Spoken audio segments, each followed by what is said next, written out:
Instead of frantically searching, the gang decide to take a moment to think things through. As a result, they find a creature hiding in the chimney. Once they magically put it to sleep, it is simple to quickly end its life. This latest incursion seems to have caused enough concern that the mayor decides to form a special task force, or posse if you will. Since the party have already been investigating these events, they are assigned to it. They start off trying to find the source of the magic. But when finding it everywhere, they decide to head to the east, since it seems to be where the monsters are coming from, and they know of an old, ruined city there. Along the way, they find the trail the Magmen made, and decide instead to follow that. Eventually, the trail leads them to an eerie, scorched cave. Heading inside, they find lava pools, as well as more Magmen. The ensuing battle does not go well. Khyra is almost killed, and even worse, Tristell's dress is ruined. But at least they manage to flee. They lick their wounds, and decide, despite the Magmen threat, it is worth heading back into the cave to explore further. The second trip into the cave fares better. They fully explore while avoiding more fights. Sadly, they discover nothing of interest and decide to return later with villagers to seal it up. Next, they travel to the ruins, hoping to find more information about the strange magical effect. An initial search does not uncover much, but after a more in-depth attempt, Tristell finds a body with some sort of insignia. One night, they hear a strange wailing, and it causes them all to lose consciousness. They awake sometime later in the light of the day, feeling weak and drained. They decide to return to Trog Canyon to recover from their ordeal. They run out of food along the way, but Pearl manages to snag them a rabbit. Safely back in town, they regale the villagers with the tale of their journey, omitting some of the more harrowing parts. During their rest period, they investigate the spot where Pearl was found many years ago and detect a stronger magical presence. Their recovery is interrupted by a rather peculiar fellow, a wandering druid called Trout. He was drawn to Trog Canyon by a peculiar smell, and the party decide to join him in his search. What haunts the ruins? Will they seal the lava cave? What is that smell? Let's find out now on Embers of the Wilds. Hello everybody and welcome to Embers of the Wild. I'm Koibu, I will be your DM. We have a lovely game for you with these three lovely people here. Before we hop into game, why don't we walk around the table and see what has been going on? And why don't we start with everyone's favorite bard? How are you doing today?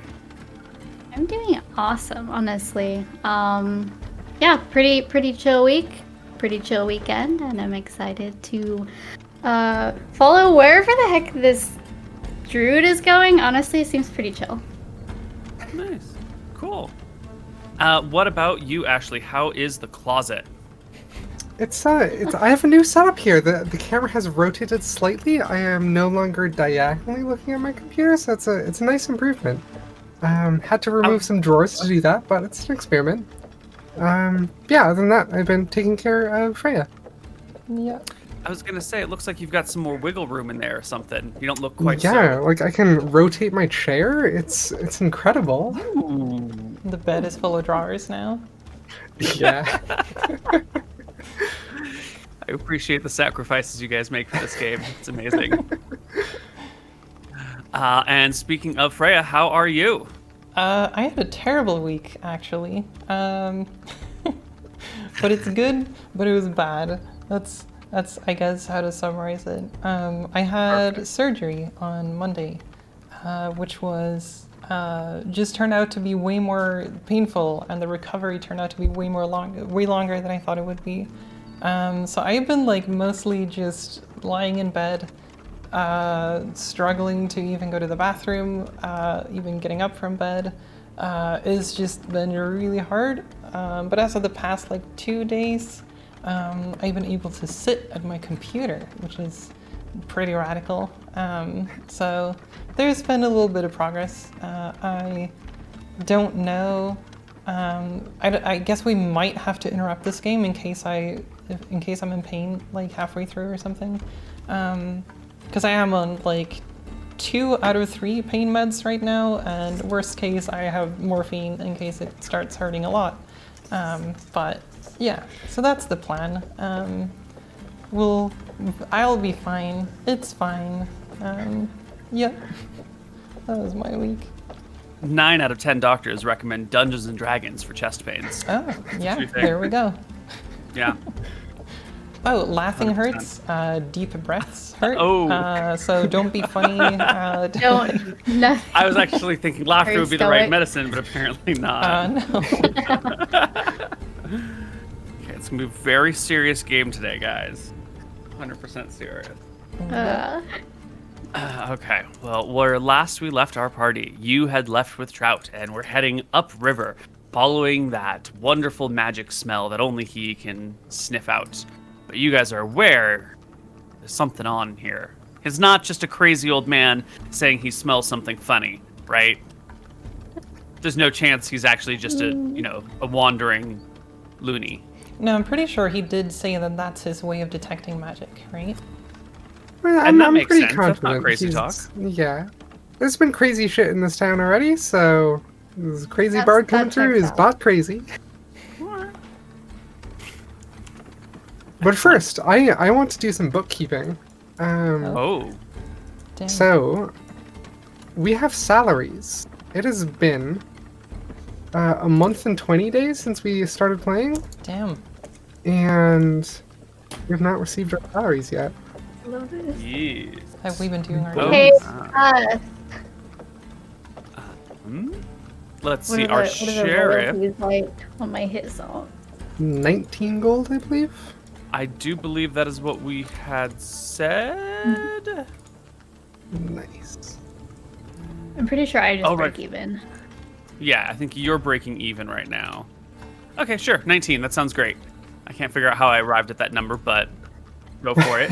And Freya, you were a hunter. You normally bring in money via hunting.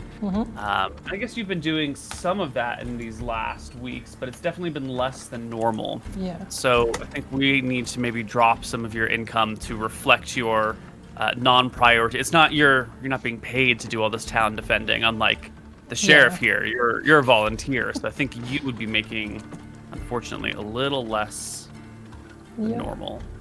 Actually, my notes say 16. I misread. So. Okay, I think that makes more sense. Yes, that's 1/3. Perfect. Okay. Okay. 12, 3. So Freya, you would make 10 this time around. Hell yeah. Okay. Awesome. Sorry. Heck yeah, bookkeeping.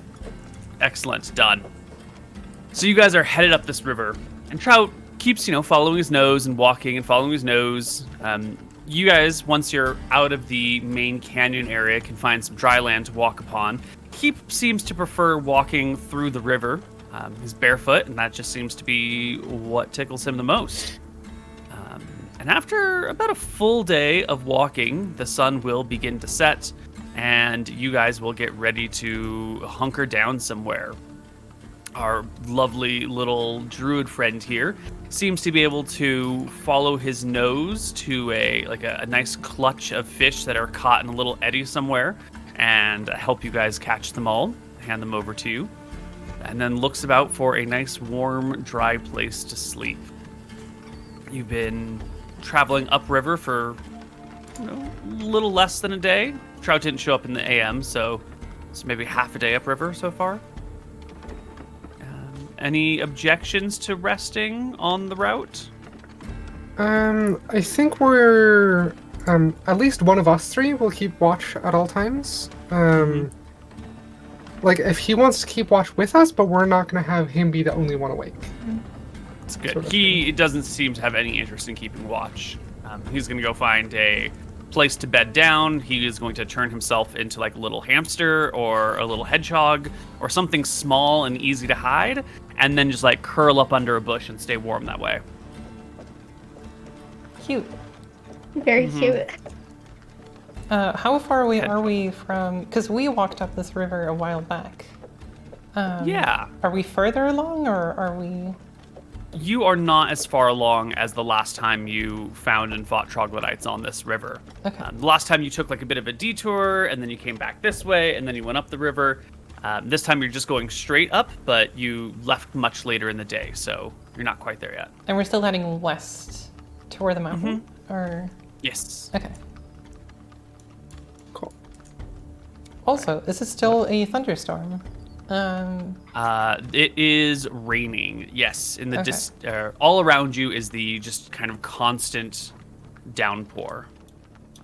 Okay, Pearl is gonna avoid that as much as possible, use her coat as cover, and just find a good tree to sleep under. And, yep. Nice. That night there are no encounters, and you can pick up and continue heading upriver the next day. And this is when I would like the three of you to make me perception checks. Also, what day is it now?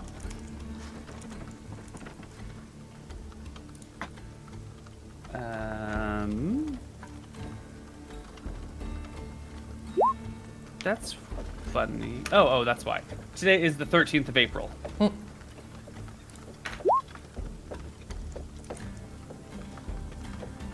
man, we're creeping up on like actual what day it is. 12, 6, and 12. Oh, also, I'm pretty sure I used Tides of Chaos when I was Yeah. gonna shoot that rabbit last time. So I guess just so we don't forget that. And I'm pretty sure both of you have inspiration still. So, right? Like worst case, Yes. you can use that. I think it should for be things. toggled on your character sheets, yes. So you guys continue your journey upriver, crossing to the south side of the river as it begins to take a meandering turn northward. And with those perception checks, you do not notice until it is a little bit too late. Oh. You will be somewhere around here when you hear wait, a... where's here? Oh, yes, I need to bring you to the map, of course. I'm not on the. When you hear a sort of noise, Jesus and Christ. Trout the druid Uh. takes a quick snapping look to his side, throws himself in the river, becoming a fish, and you see emerging from the woods a little pack of troglodytes. Little pack of troglodytes. A lot of trogs. Yeah, they call out in their weird like voices and stare at you from across the very narrow river at this point. Are any of them crossing, or are they just standing there looking threatening? Not yet. They came out of the edge of the woods and they're watching you and observing your actions as you guys stand kind of in the open in the rain. Can we pretend to not if we just walk along, acknowledging that they're there, but not being hostile toward them, or? Yeah, I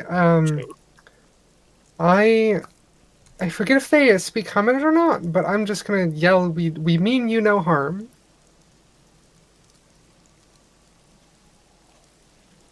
How do you physically demonstrate you mean no harm? How would you... There's verbal and nonverbal communication, so what's your nonverbal communication of we mean no harm? So maybe when I saw them, I put my hand on my sword to draw it, but then I just take my hand off my sword, put my hands out, I'm not drawing my sword. Yeah. And then one step back. Okay. You take one step back, you put your hand on your sword, you're not going to draw it, and that's when coming out of the woods is a creature that looks very much like one you've seen before. Wait, does that look like Braxis? Or It looks just like Braxis. Oh, God. This creature Ooh. steps out of the woods with a polearm in hand. Not an axe and a shield, but like a two-handed pole axe. And levels the pole axe across the field towards you and utters a guttural tone to his minions before him, who begin to move across the river. okay. I don't think they're Jeez. stopping. Okay, well, I guess we're rolling for initiative. Can I? This seems So bad. Okay. How confident are we that this is Braxis? Is it just like a similar looking reptile person, or like it's definitely Braxis? Why don't you make me a charisma check, and we'll see if you can recognize any specific details. Like you remember a splotch on the face, or the way those scales overlapped, or the colors of the eye. Yeah, with a 10 in the rain, like across the distance, it's too hard to tell. What if I do Okay, a so I charisma will check? just go for it anyway, and say specifically like Braxis. We mean you no harm. Just throwing it out. You give there. your shout. The troglodytes move forward. All right, whatever. It doesn't seem like I they're tried. responding to your very welcome communications. Okay. So let's get the player characters. Oh my Yeah. gosh. This is more than 3. In fact. Yeah, this looks This is a couple. pretty terrifying. I'm kind of scared. Since weren't they like pretty strong and have the odor thing? So, geez. Yeah, they did. I Oh, guess yeah, I they're should roll stinky. initiative. Sorry. Yes. We should probably be full, like, healed up after our short rest, yes? Yes, everyone should be at full HP by now. Right? Yeah, I mean, I was Green's like at going 9 out of through it. 11. Yeah. Everyone should have full spells and full everything. Okay. Word. Yes, you are all maxed out. We will need we gotta it. go the other way. So, the Braxis-looking feller actually stays up on the sledge and does not engage. Happy to let minions do the dirty work. The first of the troglodytes looks across the river and notices that this raise right here, it's difficult to wade through the river and then climb up this, like, rocky ledge, because then maybe if it's at ground level you can like put your hands and jump up, but if you're in the river and you're up to your hips and now you're all slimy and wet, it's a bitch to climb. So this guy is going to not try and do that, but instead do some of this. Crossing the river is a little bit more difficult, and that will bring him to all of his movement there. And this guy down south is going to do more or less the same thing, but come along the southern edge of the river. And this one will cross, which will take 40 feet. And then I guess you can only go to another 20 would be to here. All right. Kyra. Showing me. So it looks like we're getting flanked, so I can't really like rush forward and defend. So what I'm going to do is form up with the others and ready an attack. If anyone gets close to me, I will attack. Okay. Yeah. Melee attack readied. And I'm close enough for like fighting style of protection. Oh, is that close enough? It's within 5 feet.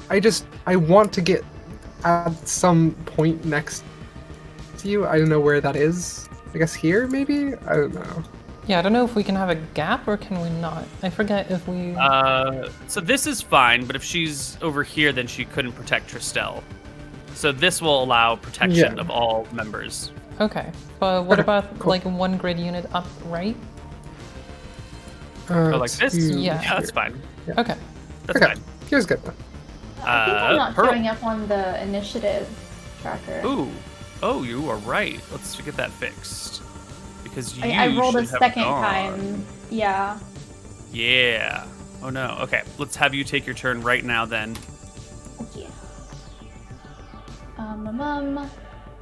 First roll is gonna be better. Looking at all these bad boys. They have now moved out of an optimal position for me. Oh no. They were all bunched up so well before, but Image.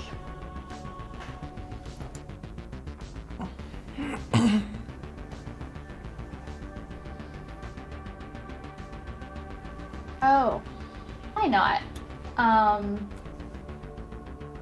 Let me see the range on. Okay, so I'm gonna cast sleep. Just get them to go to bed. Being a little ornery. And I'm gonna cast it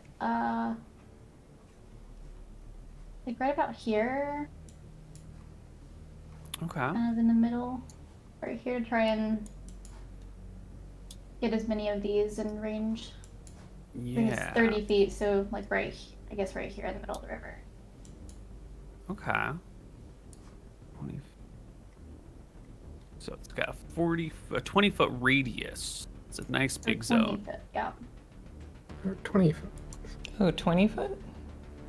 It says. Did I Yeah, misread 20 that? foot. Creatures within 20 feet, so it's a 40-foot diameter. So you're gonna catch a whole bunch of these creatures, aren't you? Yeah.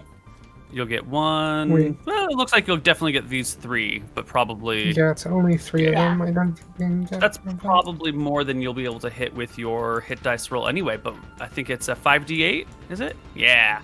Rolls 5d8, and we will start putting creatures to sleep. You can do Ooh, it. okay, Hell roll yeah. good. Roll good. Roll good. Yeah.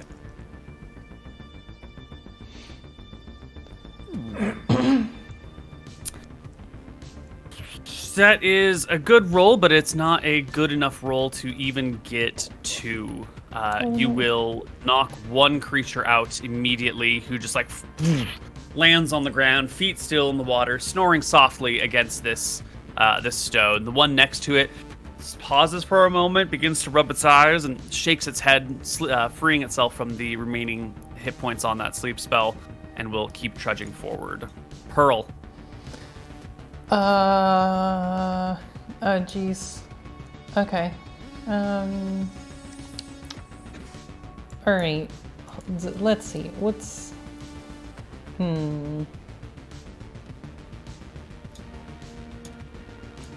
That's probably a bad idea. I'm not gonna do... I should not engage with bad ideas, I think.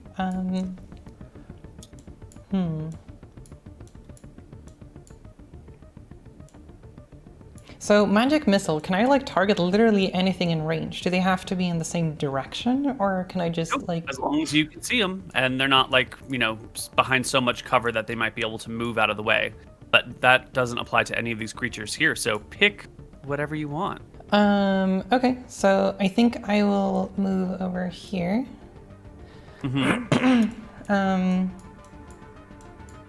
Wait, which one fell asleep? Of The one with top the ones? little sleepy marker. Against the Oh, rock. you guys are not seeing the sleepy marker, are you? Nope. I see I it. can see it on mine. Oh, I cannot, but I can just That's refresh, weird. I guess, and then it's probably It's fine. small. It's like a little moon. Okay, So many I things will now. do, I'll do magic missile, and probably, I forget how much health these have.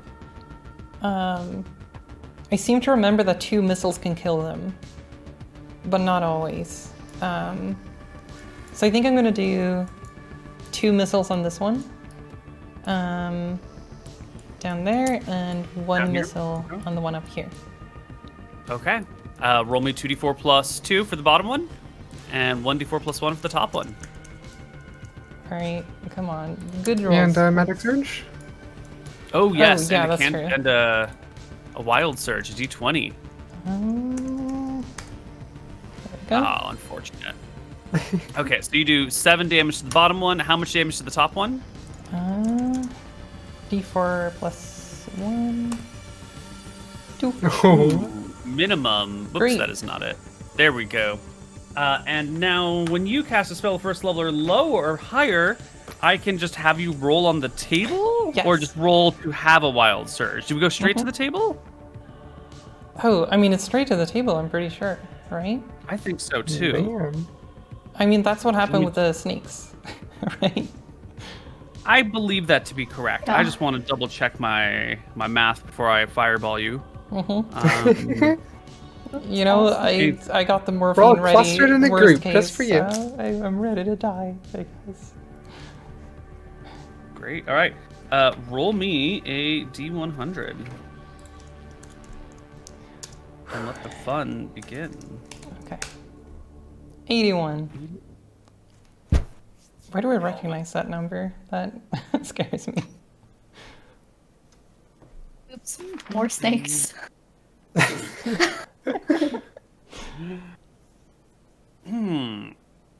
The target's feet enlarge, reducing movement to half normal speed and adding a penalty of 4 to all initiative rolls. Oh, wait, the Nice. targets being the enemies? The enemies in this situation Oh. are, their feet grow big and sloppy. And when we say add, we mean minus, because they're going slower. So 8.1 is now this person's initiative. Oh. And this guy down here, yeah, so these troglodytes, their feet just begin to like grow and change and get out wider, and they look down and see them, and they're sort of surprised and maybe a little horrified as their feet expand in various directions. But for the moment, they're still here. You know, this could be illusion magic. It could all be in their minds. Who knows what's really happening? How did their movement speed change as well? It is cut in half. Hell yeah. Okay. So I'm going to give them a little marker so we know that these are the people with the big feet. Have What you a happy tried walking in accident. flippers? It's difficult. Yeah. Oh, I don't have music anymore, by the way. Oh no. I just turned the new stuff. Yeah. I can hear it. Oh. Let's pause and restart. Do you hear it now? Yes.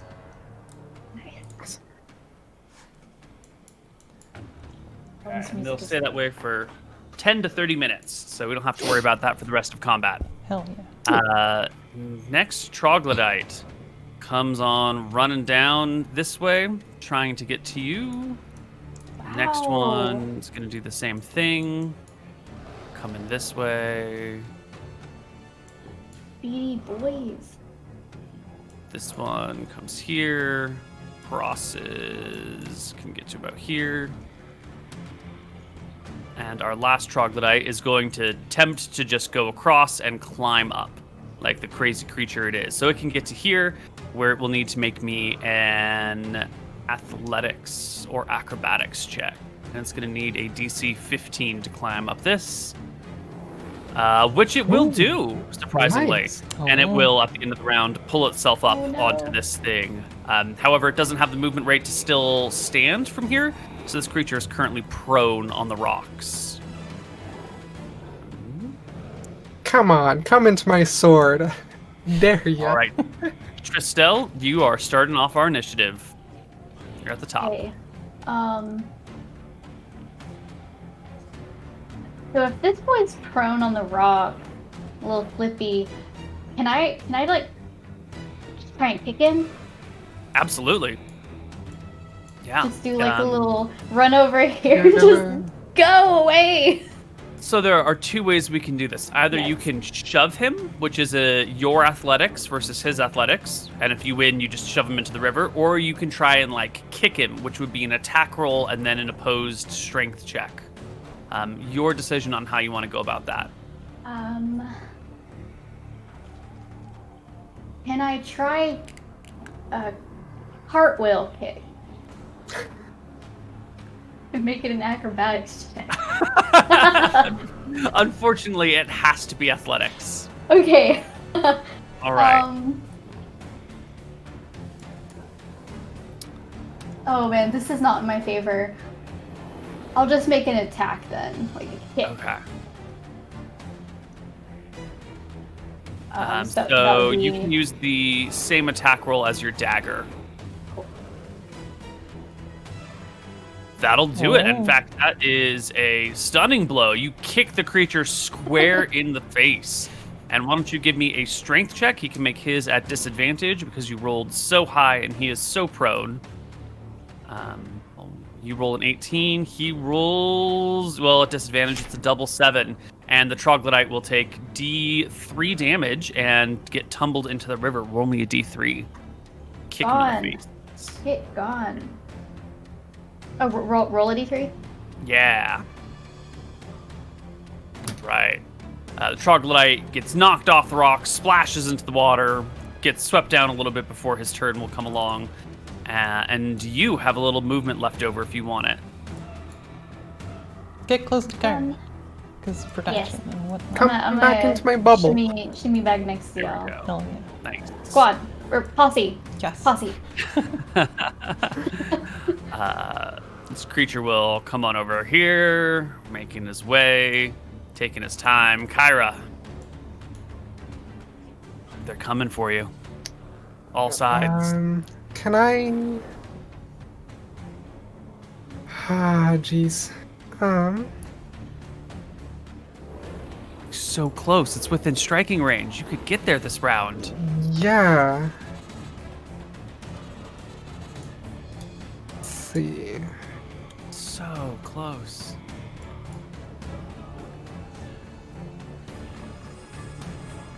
Debating.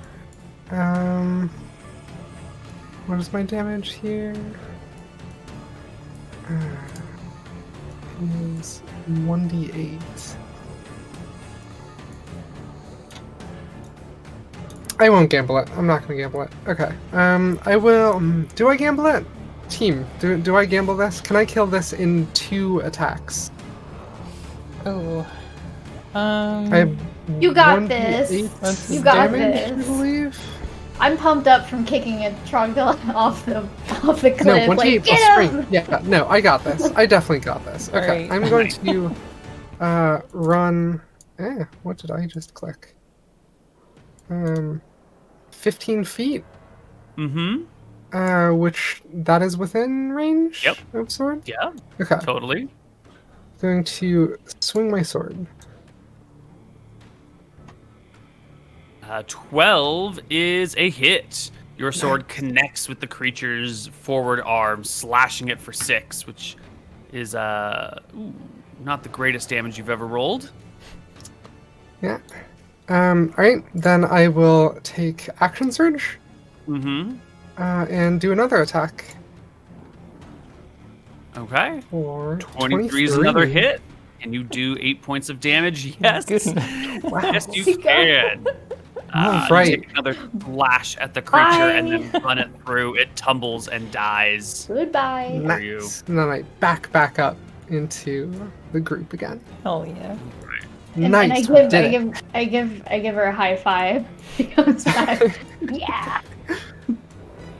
The one troglodyte's asleep. The other one's got these floppy feet. He can barely get anywhere. This guy's got floppy feet and comes up to about here and sees his buddy on the ground and looks over at you guys and is beginning to second guess this decision. Maybe this split attack is not working. Pearl. Okay, I'm gonna do. Let's see, how much damage did this one take? Was it 4 damage? No, it was 2 damage, right? Mm-hmm. Okay. I think I'm gonna do 2 magic missiles on this one. Mm-hmm. And 1 missile on. Oh, jeez. I don't know if I want to attack the ones that are not slowed. I feel like that's a good idea, but maybe it's also good to scare this one away, because then if the other ones see this one running away when it's already scared, it might be a good, just good aesthetics, you know? Mm-hmm. Okay, yeah, I think I'm gonna do 2 magic missile on this one and 1 on this one. I think that's the. Great. Roll me a that's the plan. d20. Hell yeah, that's good. Delicious. I don't know what that means. It's 1 where it happens, right? Not 20. So we're I fine. think it happens on the 1, yeah. Okay. 2d4 plus 2 for the nearby one. Mm-hmm. There we go. That's better damage. Almost dead. Oh. One off. And the other was to this guy? Yes. Excellent. And 3 to this one. Yes. Right. No wild surges, but you almost slay one, badly damage another, and the troglodytes will keep on coming. This is 25. He doesn't have the room for that. 60. He's got 35 feet here. Oops. He can go partway through the river. The next one will come through and also cross the river, but just get there. This one will come on over here. And the last one is in the river and needs definitely to make a morale check here. He is badly damaged. His morale does not hold with it. He'll just float down the river and hop off on shore and skedaddle into the woods. And Tristel will come around again. Alrighty. Let's see. I believe what I'm going to do.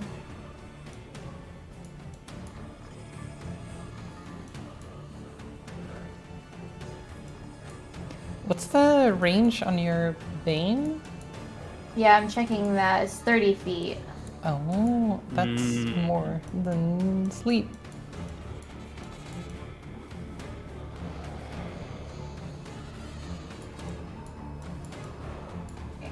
I'm trying to see. So I kind of want to optimize my casting for this. Because I do want to cast Bane. Well, you can hit 3 creatures from here. Yeah. So that's kind of what I was measuring out. Okay, so I move over here, and then cast Bane on all the baddies around me. Alrighty. There is a charisma saving throw for them. So just top to bottom, here are their saves. 1, 2, 3. Fail, pass, and fail. So this one is now baned, this one is fine, and this one is baned as well. Your magic takes over their minds, slows their ability to attack, weakens their combat skills. Their leader, the creature across the pond, yells ferocious orders in the troglodyte tongue that these creatures are doing their very best to obey when Kira takes their turn. Jeez.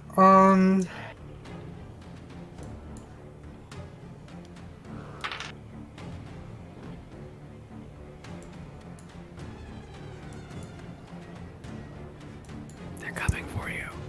Yeah, so I think I'm gonna wait this one and not try and run out. So I'm gonna ready another attack and move a little bit to the left there, because I think they're probably going to come for Tristel instead of Pearl, so I want to guard them a little bit more. Alrighty. Yeah, that's my turn.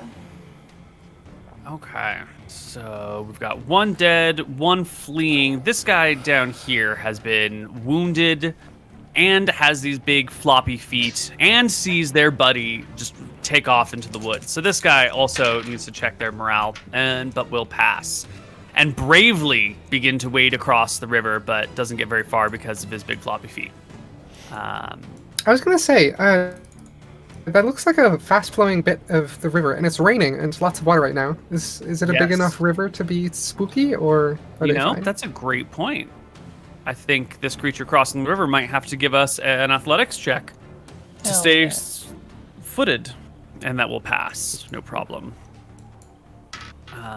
This one up here, though, with the big floppy feet and the bane, sees 1 dead ally, but his friend charges right past him. That's a pretty good impetus to keep coming.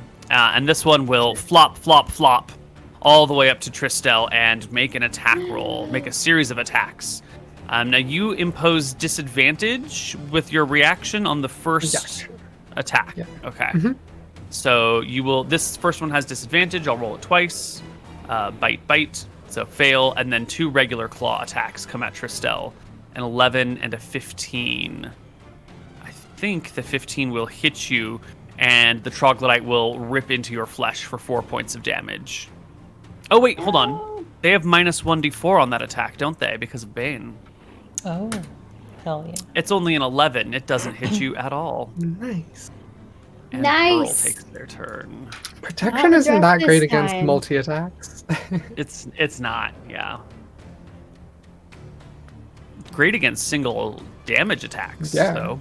High burst. Okay. Okay. How do cubes work? Like, just in I don't know. general. How do you cubes know? work? Yeah. What is the third dimension? So that's kind of what I'm asking myself here. Okay, so if I run up here and I cast Thunder Wave, can I hit Yeah. all three? Because So- from here, it's kind of 15 to the edge. And as far as I know, you can be at the edge of a cube, right? So the cube will originate from you. So one of Yeah. the faces of the cube must be with you. So if you are on this square, then 15 feet will extend to here and not quite hit that person below. And I can't You would go need further, the- or... You want to be here or here, and now your 15-foot cube will do something like that's 15 across, 15 down, would create a cube like this, which would hit all three. I don't see the cube. If you, you don't see. Oh, that one I see now. Yeah. Oh, it suddenly lagged, spewed out a bunch of errors. Nice. Yeah, this size cube. Can I rotate the cube? Like, can I be on the corner instead of on the face? You have to be on one of the faces of the cube, Okay. but that would require you moving all the way up to this friendly spot, which is within your movement range, certainly. But then I'm gonna get an attack of opportunity, right? Or they're gonna attack me. Or You will not trigger an Yeah. attack of opportunity. You do that when you move out of range. And you could kill them Right. all with one single thunder wave, right? So why worry about what could happen after? That one's baned too. oh, that's true. It's actually baned, but it still stinks, right? So I don't know. Does the rain affect that at all, or does it not? When you start your turn within 5 feet of it, I will give you advantage on your saving throw because of the rain. It will definitely help wash away the scent. But I thought I had disadvantage on that because of my sense of smell, so they would That's cancel true. out, right? They would cancel, yeah. Great. Why am I so bad at lawyering for myself? You're just such an honest person. Yeah. You know, a Yeah, role model to honestly. all the children in future generations. A role model. Hey. Okay, but if I run up here, Sorry. then I will hit 2 of them, but not 3 of them. Is that the? Yes. Oh right, they will be pushed by the thunder wave though, which will not trigger an attack of opportunity, Correct. assuming they actually get pushed. Assuming they get put. Okay, if I use Tides of Chaos to get advantage on this, does that mean that they get disadvantage on their saving throws for this attack? No, because it's giving you advantage on an attack roll, ability check, or saving throw. It does not affect your opponent's rolls in any way, shape, or form. Okay. Well, this is spooky. Okay. You know what? I think I want to do it. I think. Maybe no, actually, maybe not. Go for it. But it's I gambled. You can gamble too. Do it. the problem is that like they have the hecking stinky thing, which actually, what does that do? What is the smell? If you do? don't remember, then it's fine. You know. Okay, that's true. Shit. You know, I'm really scared. I don't wanna get too close to all of them. So maybe I'll just hit 2 of them. Yeah, it's fine. But it It's is fine. baned, so I feel like I should be fine. But I also don't wanna. You know what? I'll just do. Well, Thunder Pearl's Wave got to from make a here. decision. Yes. Okay, I'll do Thunder Wave here, and I'll hit 2 of them. That's. You'll hit 2 of them. Excellent. there Okay, we go. roll me 2d8, and we'll apply the damage to both of them. They need to make saving Oh, wait. throws, though, right? Yes, but first you need to roll me a d20 before anything else happens. Okay, that is true. All right. Fine. Okay, I will roll them saving throws. You roll me 2d8, and we will see how it goes. Con saves for our monster boys. Oh yeah, they save against my spell save DC. I Yeah, guess? this is the Okay. top one. This is the bottom one. The top one looks like a... Well, hold on. They get a minus 1d4 on saving throws, don't they? Oh, A 14, I think, is a pass, though. I also wanted to say that I want to use feline agility so that I can run back after doing Sure. this. No problem. So they okay. take half damage and isn't pushed. So the top one will take 6 and is not pushed. The bottom one will take 12 Hell and get shoved 10 feet, which will throw it into its ally, who will have to make me a athletics check at disadvantage for being in the river, and that 3 is going to cause them both to tumble in the water and yeah. flow downstream about 10 feet. Neat. And then I'm gonna run back. Bye. All right. I'm done with this And corner. you will bolt away, which will provoke attack of opportunity because you were within 5 feet of the Wait, monster. was that within 5? Was that? That is within 5. No. Right? That is the same But attack corner then that I you've should have been. just gone close, right? And done the attack. That was the whole I was reason I wondering wanted why- to stay away from the thing. I was wondering why you were trying to back up from that point. I didn't understand, but now I see it. Now I see what's going down. But like, okay, so does the smell thing hit at this point as well? Or... No, because you have to start your turn next to the creature for the smell to take effect. Oh, that's how that works. Okay, Right. that would have been good to remember. It'll claw at you with a 6 minus 3 for a 3, which is no hit at all. You easily feline your way Hell yeah. away from the monsters. Excellent. This creature in the water is at way less than half hit points and is going to stick with the program, I guess. Yeah, there's all these reinforcements coming up from the top side. They're going to come over here and make their way through the bushes in like a bit of cover, waiting for some more reinforcements before they launch out in full. This baned creature over here is going to, it's been hit with magic and it's still going all right. So the creature will wade all the way up to Pearl over here. No, no. Kira, you already used your reaction, so you don't get the opportunity, the ready to attack. And the troglodyte will come after you, Pearl, with a bite Okay. and 2 claws. Ooh, wow. These all have minus 1d4 on them, though. So the bite has minus 2 for 15. The claw has minus 4 for a 14. And the bite is also 14. All of them Wow. hit. I'm I pretty ready sure. my attack. Did that ready to attack already go off? The though? ready to attack and the shield both use your reaction. So if you use one, Oh, you can't use the I other. didn't realize that. Okay, good to know. Ooh, good to know. Okay.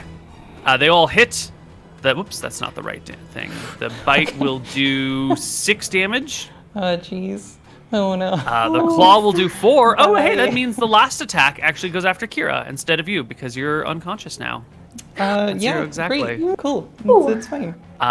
And that 14 will miss Kira, I'm pretty sure. Yeah. Yes. Excellent.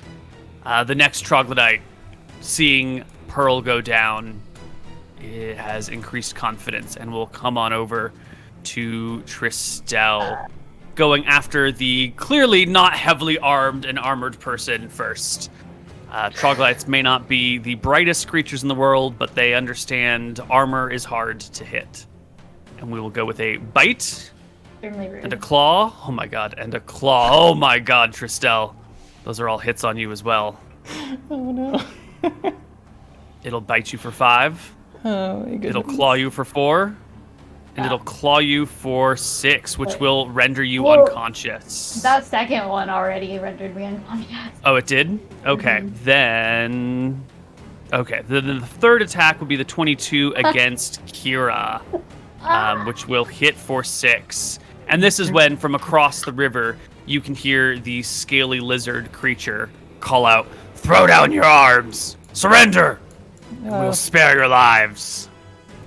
Can I say yes, Oh, even though I'm God. not? Just calling Akira in particular. Akira, you see your friends are down. What do you want to do and here? there's still Man, 1, 2, and 3, Trout 4, is just like 5 left. Trout's just gone, yeah. I mean, I Scored don't know if some we're gonna lucky hits survive here. this if we're like. I don't know if we have a choice but to give up, right? Well, Yeah, Kira, what do you want to say? Fuck. Let me just let me think for a moment. Okay, so Should we go for our first break? Yeah, I take my sword and stab it into the dirt. Excellent. Right. The Awesome. creatures will begin to gather around you, cackling, laughing, hissing at you from afar. Can I try to start doing medicine on?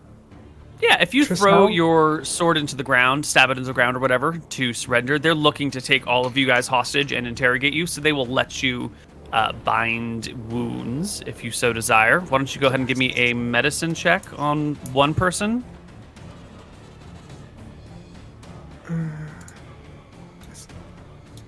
That will be a pass. Who did you medicine? Who did you save if you have to save one person? Tristão. Who do you love? Tristel? Wow, Oh, Jesus wow. That was Christ. fast.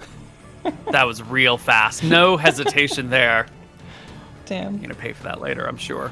Pearl, make me a death saving throw on your first turn. Oh jeez, how do you do Oh, these things? sorry. Oh, okay. Well, the medicine check will fix you the next round anyway, so it doesn't matter what your save is.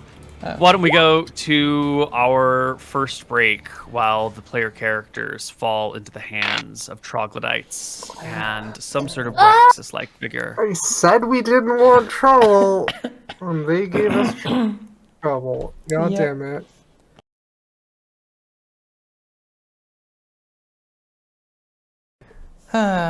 Well, Goodness.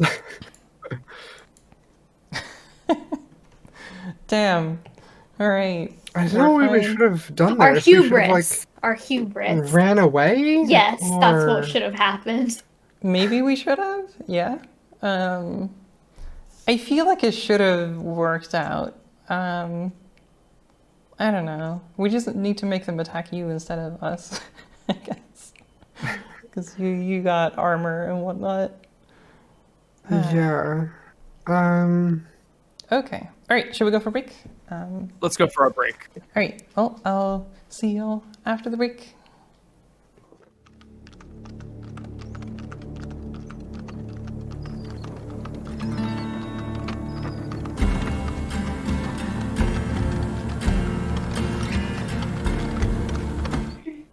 Hello, everybody, and welcome back to Embers of the Wilds.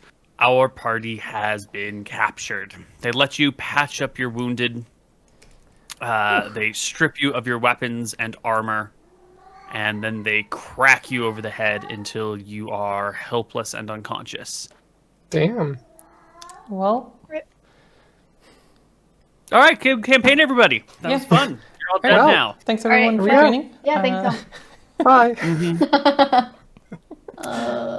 You three will awaken sometime later in a darkened cave. I think some of you have infravision and will be able to see, but not all of you.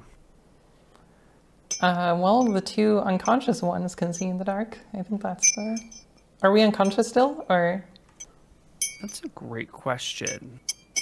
I think whatever the source of your unconsciousness is, whether it's going to 0 or just being, or having been, whether being knocked unconscious or whether having been dying, I think it's D4 hours for you to recover back to consciousness. So why don't you all roll a D4 and we'll see who wakes up first. 1 hour. Wow. Wow. Okay, so the two of you will wake up within a few minutes of each other. Nice sleep. You are in this underground, well, it looks like an old abandoned mine. You can see some pillars and posts that hold up the ceiling. You can see pick marks on the wall where someone had clearly hacked away into precious minerals. or ore deposits, and this place is otherwise abandoned. You can hear the noise of communicating creatures further down, probably towards the exit. They sound like troglodytes laughing in their like weird amphibian tongue. What do the two of you want to do? You want to explain what's around, or never mind? Yeah. Yeah, is there anything else in this room? Like, does it look like they just like dumped us in a corner, or is there? It looks like they dumped you in a corner. Yeah. Oh, You will okay. find that the two spellcasters have their hands tied to themselves. And like they've been wrapped around, which would prevent you effectively from casting any spells with somatic components. Which is like all of mine, I think. Probably all of them, yeah. It's a very common material component. Wait, is Kyra also? Does Kyra also have her hands? bound, Kyra has or- been stripped of gear. She's just in whatever clothes she wears underneath her armor. Okay. Am I tied up though? No, you're just deposited. Okay. Well, that's weird. So Kyra, can you untie my hands? Is anyone around? Because I can't see shit. I think it's just us here. Tristal is right next to me. I think she's sleeping. If you untie her hands and they come in and find them untied, that might cause trouble for you. I don't know if that's something that matters, but Maybe. I don't know. I don't know what we're supposed to do. I guess. How Actually, do I even know we were captured? how dexterous am I with rope tying? Because like, could I loosen it and make it like able to be slipped off, but still looks like they're tied?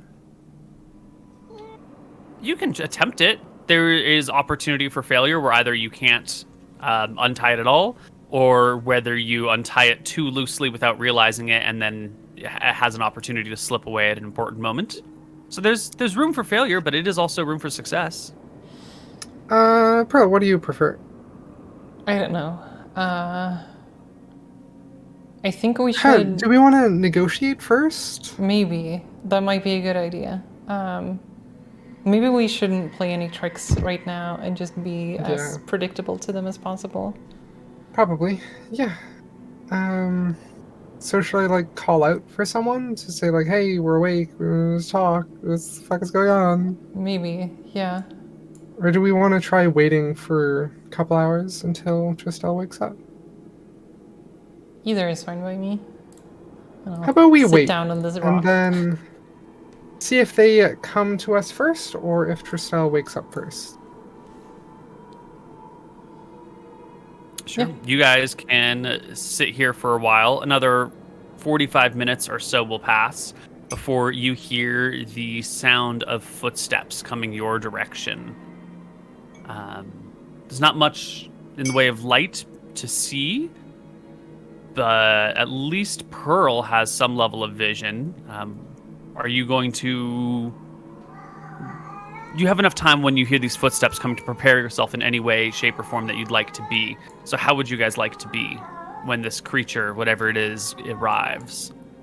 I don't know if we want to like try to jump them or something. I think we're way too weak to even attempt anything. So we should probably I'm just going to look be normal. leaning against a wall with my arms folded.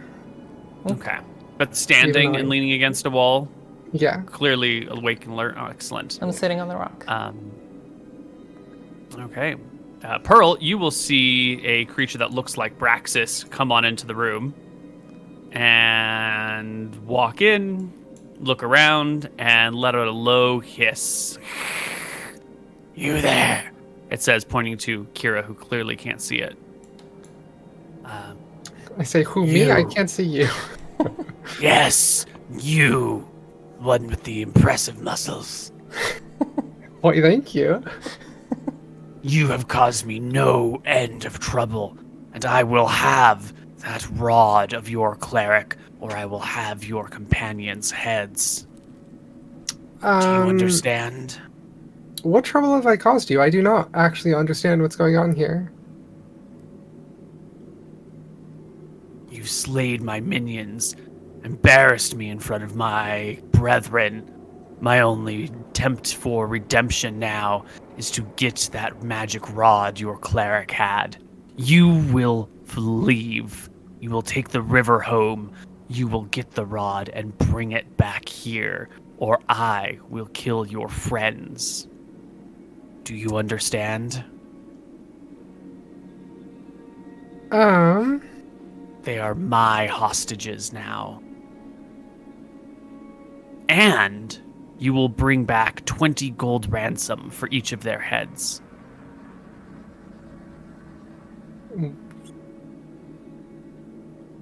Why the Rod of Comfort? Rod of comfort?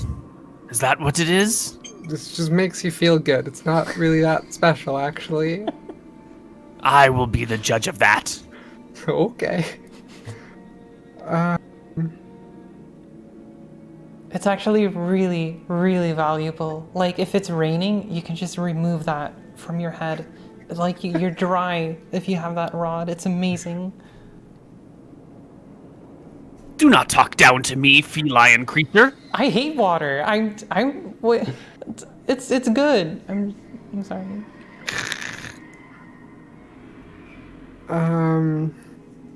Do you understand, or do I need to make an example of one of these now? I do understand. It would be a bad idea to do that.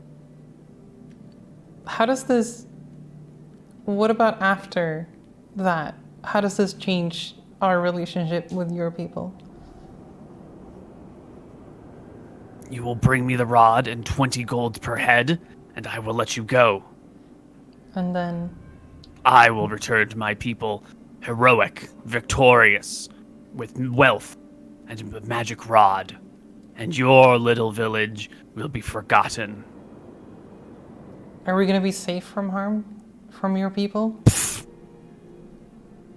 Your people will probably die, starve, fall down a well, kick yourselves in the face, pitiful creatures that you are.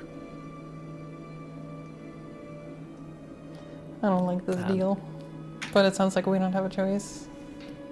You also hear some shouting, and a troglodyte quickly hurries up and comes up to the creature next to you, whispers something in its ear, and the creature turns to face him with a quick whirl and a low, angry tone, and the two of them very, very quickly leave the area without waiting for a response. Did it look like they were in a hurry, or? Yes.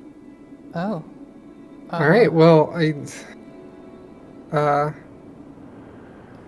don't know what's going on with. So we have no weapons at all with us, right? No armor, no. There's some rocks on the ground. Rocks. Okay. Well, I can throw rocks, and I have health, so I'm going to give myself some health with a second wind, which is 1d10 plus 2 health. Don't roll a 1. Nice. 9. Right. So I am at 10 health. That was the wrong button. Okay.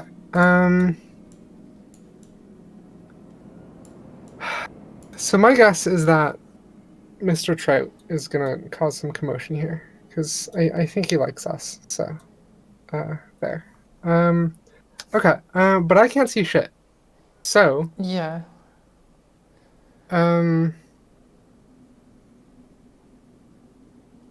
Do we want to wait here, or do we want to try and find out what's causing this commotion? Let's see if we can find out what's happening. I think that's good. As long as we're not hostile toward them, I think it's okay. So we're going to be real slow. We're going to, make sure that we have an alibi of we just want to know what the fuck is going on. And so we're not going to be, being suspicious, I guess. And start to explore the cave. Okay. See where things go. And I'm going to pick up a rock. Great. You can get a rock and put another hand on Pearl's shoulder as she can act as your eyes. Hell yeah. Pearl, you'll come round this corner, and I'm going to need you to make me a stealth check. Oh. Okay. Ooh, 16 is actually quite good. Okay. You will peer around the corner, and you can see a single troglodyte guard who at this moment has their back to you. It looks like they probably are supposed to stand station like this or something, but whatever that commotion out near the front has drawn their attention, and they're looking out this way now. Okay, I think I will just back up, because this looks a little scary, since we don't have any weapons or anything. And we still can't talk to these, right? We can only talk to the leader person. Yeah. Pearl, can you chuck a rock down a side hallway? Is there a side hallway to, like, chuck a rock down and cause a noise? Oh. There might be, yeah. I don't know if we can make it go somewhere else, but... I mean, just distract it. Just cause more confusion. And then what? What do we do? Whatever's causing the commotion, they could probably use a distraction to help them out. So like throw a rock here or something, or... I can't see shit. I don't think it's actually gonna do much. I think it's gonna turn around and look at it and then just resume doing whatever it's doing. Actually, yes. Your whispering to each other has drawn the attention of one of the guards. Oh. Who turns and comes back this way and hisses at you. Okay, I'm gonna and back points up. Back Right, we angrily retreat. into the cave. I'm gonna back up. Yeah, let's back up. You'll notice it has Kyra's sword in its hand as it like waves around in front of you guys and shoving you backwards. Cave. And then it Kyra? will return to its post. It's holding your sword. I'm pretty sure. Okay. Could wrestle it, but probably not. That's probably too spooky. Probably, yeah. Yeah, you don't have much armor now. Yeah, and if like the commotion turns out to be nothing, then we're fucked if we're like being aggressive. Yeah. Okay, yeah, I think we just wait. I mean, yeah, no, I don't have any good ideas. The thing is, I was thinking like, if you untie my hands, I can cast one more spell. And a magic missile would probably kill that one, but I don't know if that's good. I think There's like at least 6 or something like that left, and that's Yeah. a fuck ton. that's scary. I don't At know if we can. Yeah, there's only one way out, and that's where it is. So Okay, yeah. You hang out here for a little while. Shortly, the creature that looks like Braxis, probably is Braxis, returns from the front of the cave, comes back in, looks around at you guys, and says, "Do you know a giant frog? What do you know about the giant frog?" A giant frog? Are you okay? Are you seeing things? we have not Do seen a talk giant out to me. frog. Your life is in my hands. We saw Look. we saw a fish at some point that could talk to us. I don't know if that has anything to do with a giant frog, but do you need help? I do not need your help. Bring me the magic rod from your people. It's a little hard for us to do that being locked up in here. Well, the creature goes up, looks towards Kyra, who still can't really see him at all. But you can hear his voice directed at you. Are you ready? Oh, is Ashley still? Yeah, You there's have weird things 24 happening. hours Can to you bring hear me me? the rod. Yes.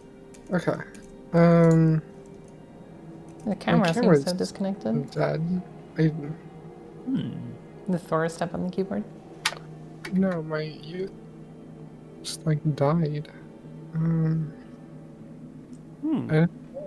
Okay, rip, I guess. I think the USB Plug it hub in a has different port.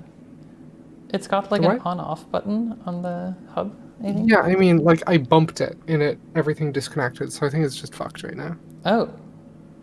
Weird. Yeah. Okay,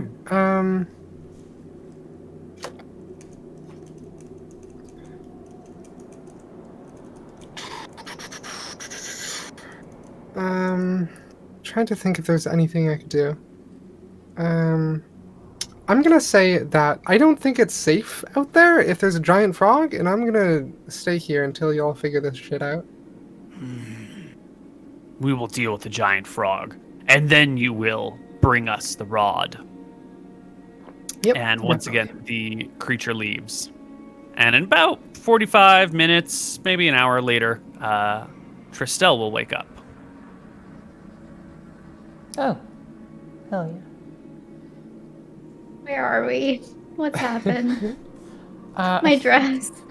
I think we're in some sort of abandoned mine. We were captured by those troglodytes. I think they want they want Annabelle's rod of comfort in exchange for our lives. Why are all of them so obsessed with that? I don't know. I think they want Kyra to go get it. And that's the only way we're gonna survive. How important is this to, I forget her name. The cleric in town. The Rod of Comfort? Yeah, isn't it like a family heirloom? I mean, or it's something? been passed down through the generations here. It is one of the only magical items in all of town. Its powers are, at the surface, seem like not that big of a deal, maybe, but ultimately it has quite a bit of power to it. To shape people's minds and wills, to provide comfort to the dying. A great many uses out of it. Okay. It would be a big ask to give it up. Yeah. Okay. Cool. Thanks. Oh,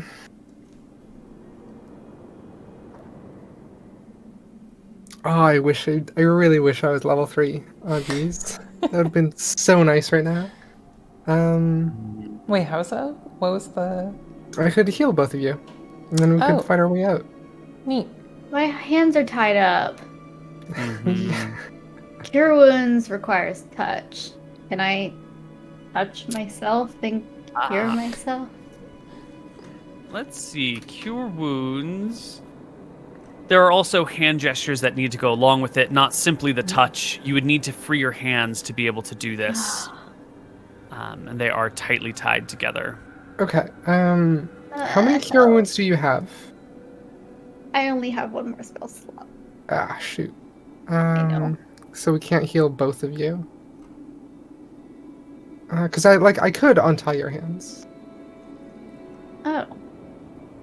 Well, But I don't know if we want to do that or not. can you tie them back up? Oh yeah, that might be a good idea. Is that a thing I could do? Like, do I need to roll for that? To untie them and then tie them back up? Yes. I suppose you can tie them once they're untied. Yeah. Okay.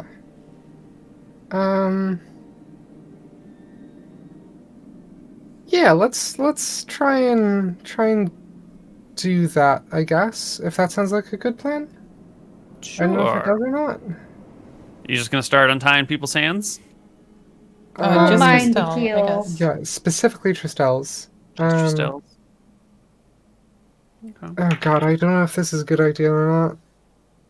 So, like, if I do this, I'm gonna be like having Tristel face away from any like doorway or anything. And so if someone walks in, they don't immediately see me like messing with the ropes. I have no idea if we should do this or not. What do you feel like? Maybe not. Maybe the benefit isn't there if I can only cure one of us anyways. Yeah. I feel like we'd be safe doing that, but because there's nobody like directly outside of our room. And it was like an hour between visits last time. Yeah. Yeah, I think it would be a good idea. I'm wondering though, is it? Should I cure wounds, either myself or you, Pearl? Or save that? Like, what's our plan for getting out of here exactly? Are we gonna just do what they ask and go retrieve I feel like we can't precious get out of item? here. Like, even if we like had all of us at full health, we don't have our armor, we don't have our like weapons. It's probably a bad idea to try and untie you and like try and get out of here, unless like something dramatic happens, like the big frog breaks into this whole area. I don't know, like Big frog? there's a lot to catch up on here. Is that the druid that abandoned us? Has he come back? I What's think the so. frog doing? Possibly, yeah. They were Okay. struggling Can we with call Big him? Frog, so. Anyway, You sorry, know what? what'd you say? Yeah. I think I want to head out. So my plan is to head out alone, because like that's the only way I can go. Meet up with the bard and see if I can help out the bard to break you out. Oh, wait, the druid? Or. Sorry, yeah, druid. My bad.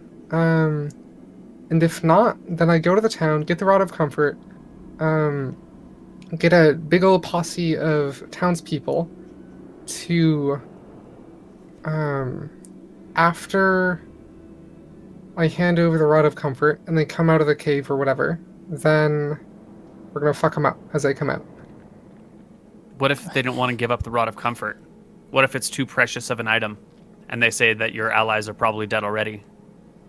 Would Annabelle say that, though? Annabelle's my friend. I don't think she would abandon me. So, I mean, we're not permanently giving it up. So the only way that it would actually be given up is if everyone in this town raiding party dies. And at that point, like, town's dead, so... Well, how big is a town raiding party? Like, how many people are actually brave enough to put themselves in life and death situations for a couple of odd out-of-towners? I mean, I guess Pearl's not an out-of-towner, but Tristell's definitely, Yeah, facts. not part of the town. A little sus. True. But I mean, we could go through with this entire deal peacefully, hopefully, and then afterwards we get it back somehow. That's, like, literally what I was just talking about, right? Oh, I was thinking like without the mob of townspeople, as in you get the thing, we get out of here, we heal up, and then we come back later at some other point to get the staff back, or the rod back. Why do they want this staff? That makes me nervous. I don't know. I feel like that's just strictly a downgrade on the mob of townspeople. Well, if you bring a mob of townspeople, were you thinking attacking on the spot? Or... No, like, wait for him to come out of the cave, because I assume there's, like, only one exit. And so let's ambush them. Maybe, but that feels really risky, because Tristelle and I are going to be at 1 health. And we're going to be... No, like, we have no attacks or anything.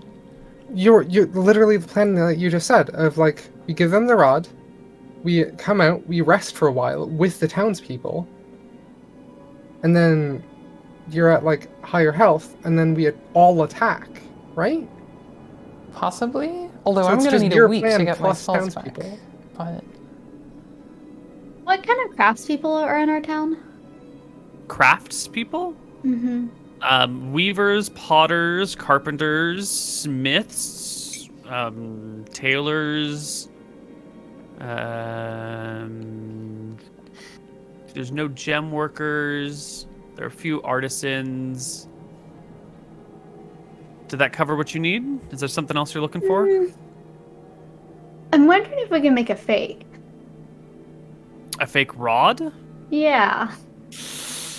Maybe if you had, like, a couple of weeks of time to do it. Yeah.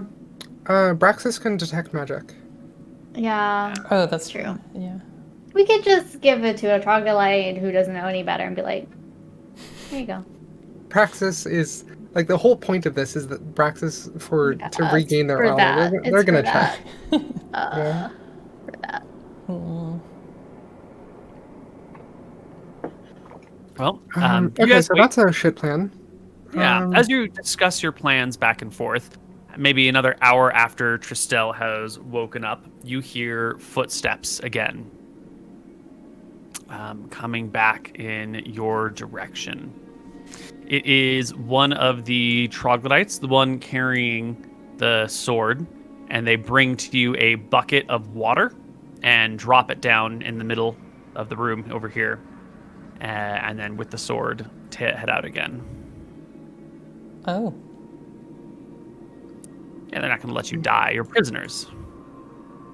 Anything in this bucket of water is just a bucket of water to drink. It's just a bucket of water to drink, or Right. wash your face with, or whatever you want. Well, that's something, all right. We could fashion some makeshift daggers, right? That's what I was considering as well. Bucket? What? Does that work? What? don't- Shape water into ice. Yeah. I don't know if that would be Smarter any, like... It wouldn't be equivalent to an actual dagger. But... I don't know, would that be like a one-time use dagger, or... Yeah, probably.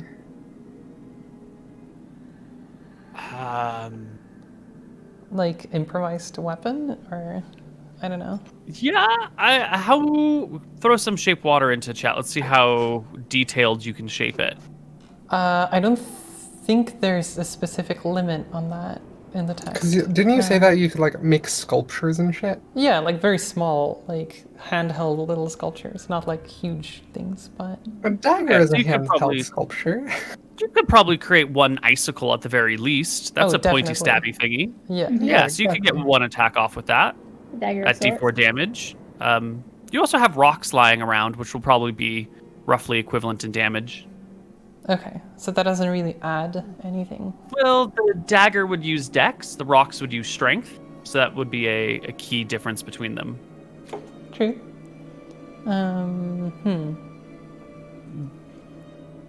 Well, we're gonna make sure we've had some water at the very least. Yeah. Okay. I want to try and communicating with our potential druid friend, maybe a frog. Can I try and cast minor illusion and create a very loud croaking sound to try and alert if he's somewhere in this cave system, so wherever we are, Totally. then like, hey, we're here, frog. You create the illusion of a croaking frog in your den. Yeah, that was a question. Sorry. Yes. All Ribbit, right. ribbit. It goes ribbit, ribbit, and very quickly that troglodyte comes right back in, sword drawn, looking around. It comes into the middle of the room and starts glancing furiously, and then like stares at the three of you and goes and starts waving his sword around. I've never seen a frog in my life. No. Just backing up. Yeah, just like, no. I'm also gonna look around as if I'm also looking for a frog. Sure. You're looking for it. Each of you roll me a d20. Oh, I Lowest can't person see gets shit. lucky. 13 for Freya. 7 for Autumn. Oh, Ashley, it's you. The troglodyte comes up and grabs the scruff of your shirt. And you can feel the point of a sword being aimed at your side as it yells in your face. It seems frustrated. It's definitely heard a frog back here. And you get the distinct impression it's asking you where the creature is. And it has you at sword point. I make my best impression of a frog. Give it to me. You got it. No. No, wait, don't do that. Never mind. What's your best frog impression? Come on, you can do it. So good. I can do birds, but I can't do frogs. Oh, jeez. Okay. Or I you can don't just know. point at the entrance, like pretending it's Yeah, like yeah. Let's just point at the The entrance. frog went that way. exactly.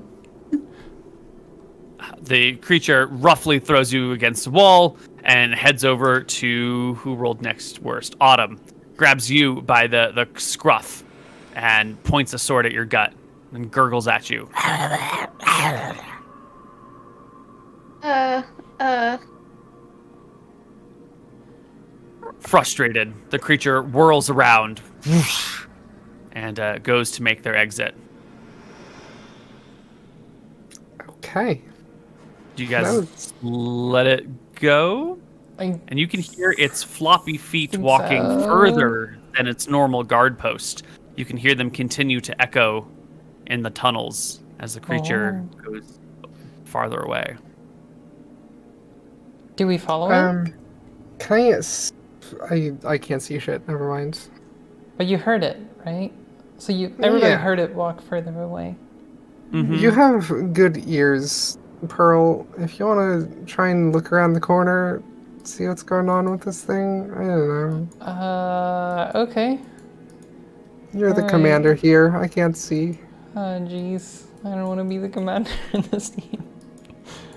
Okay. I want to very, very sneakily peek around the corner. All right. You peer around the corner and it appears to be empty. Okay. I'm gonna sneak back.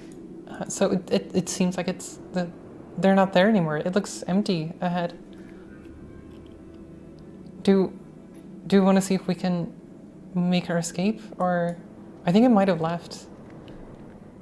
There's no way. There's like at least half a dozen troglodytes in here, and we have no information that would point otherwise, other than there being no guard. Fuck. Because like I really wanted to like wrestle that troglodyte, get its sword, free Tristel, heal one of you two. But like the risk of that failing is just way too high, and yeah, like we're definitely gonna die if we fail. I'm sort of So- worried about that too. Like if yeah. I guess we don't know how many of them there are in here. Like, have we heard a lot of like chatter around, or is it like dead silent right now in this cave? You just hear the dripping of water in a few places, the sounds of the troglodyte feet receding in the distance. You don't really hear much else. Maybe the occasional unidentifiable sound trickling through the caves. Definitely no chatter of other creatures. No snoring sounds. So we can probably assume we're pretty safe within this area, right? As long as they don't come back. Yeah. How far have we explored beyond this? Not much. We have just gone down here. Seems to be paths leading this way, this way, this way.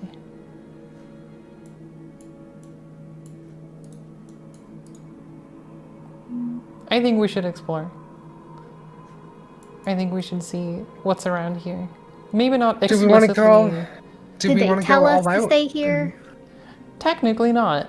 They haven't told us to stay here at all. So, We're prisoners, but we can make ourselves at home. yeah. I think that they'll definitely buy that if we run into them. Can you do the talking if they ask questions about that? I can try. They seem friendly and amenable to making you comfortable. Totally. Yeah. Yeah. Okay. I mean, they brought us water. Yeah, exactly. So do I have my water skin actually, or is like my No, they entire stripped all backpack? your gear. Oh, You're okay. just in whatever clothes you have if you wear clothes. Right.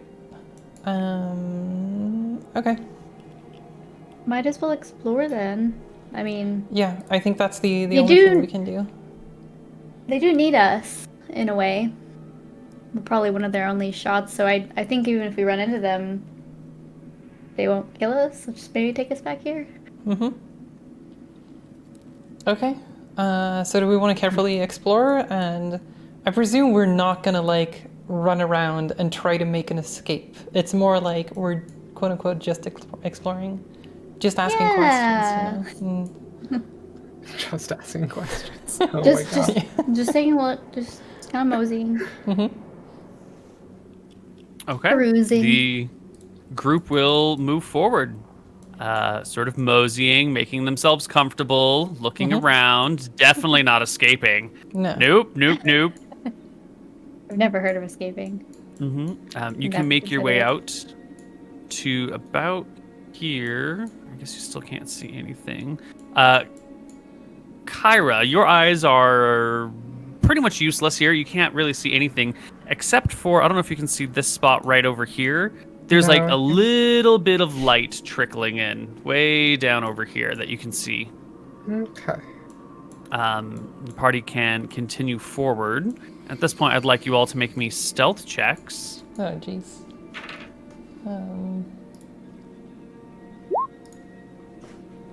Pass. Weakest link? Oh my god. Nice. Nope, not today.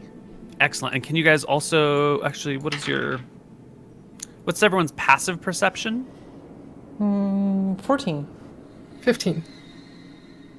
Oh, wow.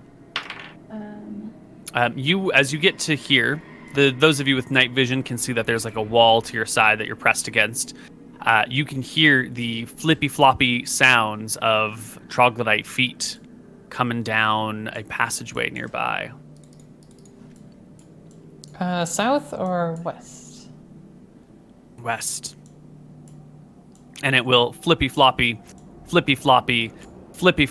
and turn Oh, and see you guys. hi. And its head goes to the side, and then it draws its sword in like an angry tone and comes straight at you with it, ready to murder you. Can I run away? You'll have to roll me some initiative because this no. troglodyte sees you guys No. trying to escape, and it's just no. gonna kill you. Escaping. I'm not. We're just exploring. You know, that's too fine of a detail for this simple, petty creature to understand. All it knows is bads, get in your front door, stab. So But we're the entire We're just- leverage for we're just Abraxas to get looking. the rod. So like they don't want to kill us. Actually, Braxis is an intelligent creature, able to communicate, rationalize, reason with. Troglodytes are kind of stupid. Okay. And it's very likely that they will ruin their superior's plans out of what do you call it? Impulse? Yes, Yep. impulse. But we were just looking around. You know, maybe you should throw yourselves on your knees and beg it for your lives. That might work. Well, That's not gonna work. It might actually No work. way. I mean, my goal is to just run away as soon as possible. But, oh jeez. Okay. Yeah, beg for your lives. It's great. Totally work. And this is the one with my sword, right? Yes, this is the one with your sword. All right. Pearl kicks Oh. us off. Hell yeah. Can Kyra untie me on my turn? Yeah, it would be a sleight of hands check to untie you. To do it quickly. You know, if you've got plenty of time, we don't need to roll any dice. But if you are trying to do it in the middle of something like this, then it would be a check. I don't know if we should actually just fight this one, or if we should pretend like we were just exploring at this point. These are Well, very, it's your turn, like- and you got to decide quickly without communicating because the creature's coming at you, and you're the front. You're at the front of the stack, Pearl. There's okay, no time what to is communicate. my What are you gonna movements? do? How far can I throw things? 20 feet, no problem. 60 feet at disadvantage. Wait. What about between those two? Like, what? So up to 20 feet as a normal attack roll. Between 20 and 60 feet is an attack roll at disadvantage. Oh, okay. If you're like if you're trying to actually hit a thing. If you just want like maximum distance, you can probably go 100 feet, depending on the weight. Okay, can I like put my arms around Tristel and like push both of us back and move back, just both of us retreating, basically? Or to put your arms around Tristel, you'd have to like. Oh yeah, that's true. My hands tied are tied. Yeah. I guess I could tackle Tristel. Oh, it's like a hug. Let's just hug it out in the middle of the fight. Do you want me to untie you? What are you gonna do? At the very least, I'm gonna retreat next to Kyra. At the very least. So before you go, oh, your turn is over, I do that. Okay, excellent. Thank you. And then I don't know. I don't know if I want to attack this at this point. I guess I'll leave it up to Kyra to untie. All right, Tristel, you are next in the stack, and you are also next in the initiative order. All right. Like I'm like, Kyra, please untie me. Please untie me. Wait, but Pearl's the one with the spells, right? The attack spells? Well, one. One is better than 0. Just untie me. I got this. Okay. Well, Tristel has the healing, so I don't know. True. Well, she is asking you to untie her for her turn, and it is your turn next, Kyra. Do I have to make a check here? It would be a sleight of hands check to untie the knot. Would that be a full action, or? Yeah, that would be Kyra's entire turn. But what about bonus actions? Can't you attack because you're like a fighter? That's like... When you take the attack action, if you have a weapon in one hand, you can use your bonus action to attack with the other, but it requires the attack action. Oh. If she wants to tie her, it's her whole action. Oh, yeah, geez. so I'm gonna try and untie, and then I'm going to throw myself at the charging creature and just use my movement to move towards it and be like, wah! All right, give me that sleight of hands check, Kyra. 10. Oh, you did? Oh, 10. I see. That is going to be enough to untie the bonds, or at least to get them to start to come off. I think she can use the rest of her turn to remove them, and then you will put yourself in front of her, between her and the troglodyte? Yeah. Just, try and make the troglodyte attack me, basically. Well, that's because I'm the only one with health, right? Pretty much, yeah. Basically. Yeah. Although, what's your AC now? Your AC is much lower. Yes, it is. I'm not sure. Shield was +2. Armor was, I forget. It should just be 10 plus your dexterity mod, so 12. Yeah. The troglodyte will take this sword, which it doesn't really know how to use, and will make an attack roll against you. It's going to get its strength bonus, but not its proficiency bonus, as it wields it in your face with a 9, clanging it around awkwardly in the hallway. I guess you can't really see it, though, so it should get advantage to attack you. 13 will hit you, however. And it will do d8 plus 2 damage for 5. And at the end of the round, this is really not that effective. It's much better with its teeth and claws. So after swinging the sword and barely able to get a hit on you, the troglodyte just chucks the sword behind it. Why bother? I'm way better with my own natural weapons than with this piece of crap sword. So it's engaged with you, throws the sword away, ready to just bite your face off next round. And Pearl takes a turn. Okay, are there any sharp rocks nearby where I can untie myself? Try to, scrape it against some rocks? Yes, but it will take multiple rounds, probably. Okay. I'll have you make a series of checks, and if each check you pass, you'll need to pass 3, and then, yeah, it seems like a good way of doing it. So it would be a series of... I think it would be acrobatics checks to get the angle right on whatever little sharp rock it is. Yeah, this is a finesse issue, not so much a strength issue. 1 check per turn, or Yeah. Oh, One that's check per so turn. slow, though. Oh, no. It is. Okay. This time, though, can I ask Tristel to untie me? Or, You can do whatever you want. like, I don't know, like, can Tristel do that on my turn? I forget what we ruled. Sleight It of would hand, be right? it would be a sleight of hand check. Yeah. Okay. I'll do that, I guess. And then who's doing the sleight of hands check? It would be Tristel making it on you if that's her action that she wants to take Wait, on her turn? Or... on her turn. Mhm. Oh. I don't know if that's what we want to do, though.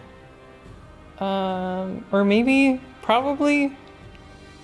I don't know. Okay. All right, Tristel, it's your turn. What do you want to do? Oh, it's my turn. You're the only one with cure wounds as well, which is spooky. Yeah, we're in Uh-huh. the middle of this, though. And Kyra's only at 5 HP 5. How much against does 3 cure wounds heal? attacks. This would be a time to use that, I feel. Oh, Okay. we still have inspiration. Or you two have inspiration. Advantage on a roll Yeah. doesn't give you an extra action. It's still useful. That's true. I'm gonna heal her. Okay. Roll us a cure wounds. Do.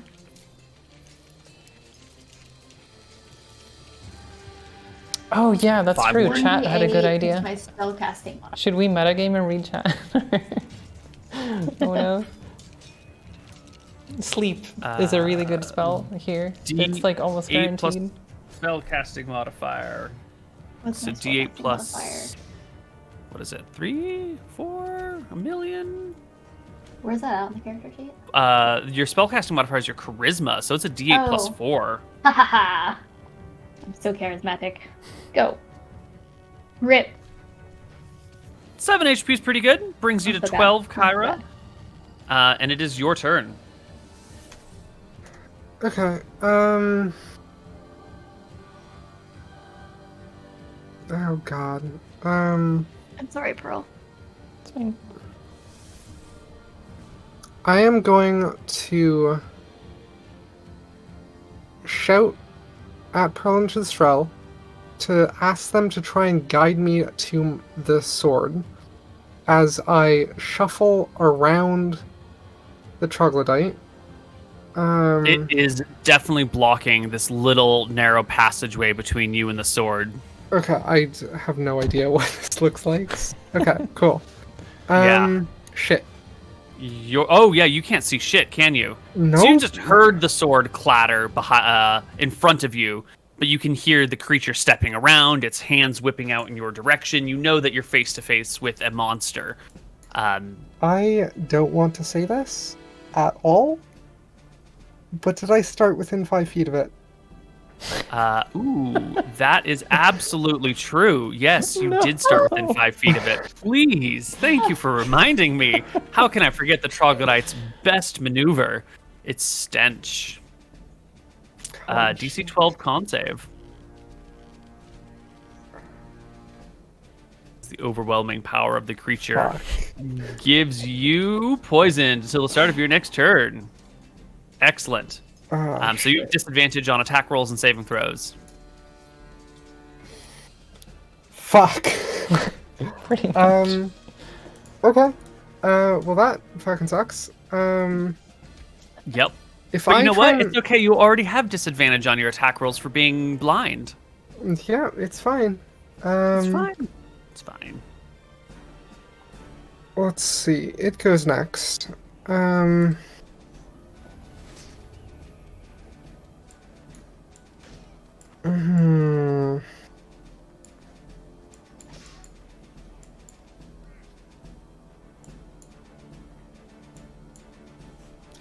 If I wrestle it, I assume it could still like bite me and claw at me?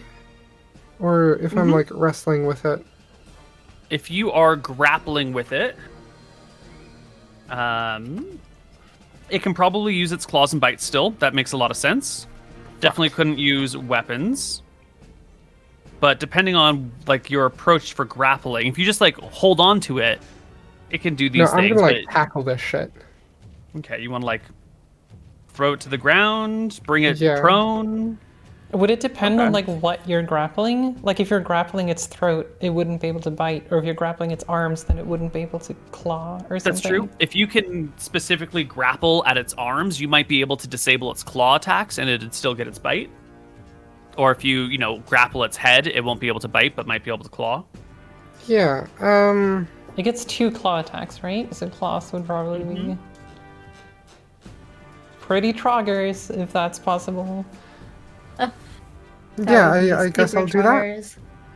All right, give me an athletics check as you reach out for the creature and try to wrestle it. Hell Actually, yeah. it should be an athletics check at disadvantage because you can't see. Oh. I'm gonna But use you're my inspiration. Ooh, so that will cancel out advantage and disadvantage. You Nice. will roll an 18. They will roll a 5 plus 2 is 7, and you will get a grip on this creature's arms. A nice tight grip there. You can hear its gnashing teeth, but it cannot claw you. It will take its turn, and it will try to bite you.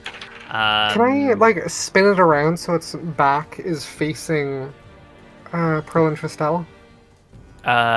It's like can I try and rotate it a little bit? Why don't you give me an opposed strength check against the creature to see if you can whip it around like that. It will roll a modified 20, though. Pretty good, and that is not going to work. So you can't spin it around, but you can still have it grappled. Okay.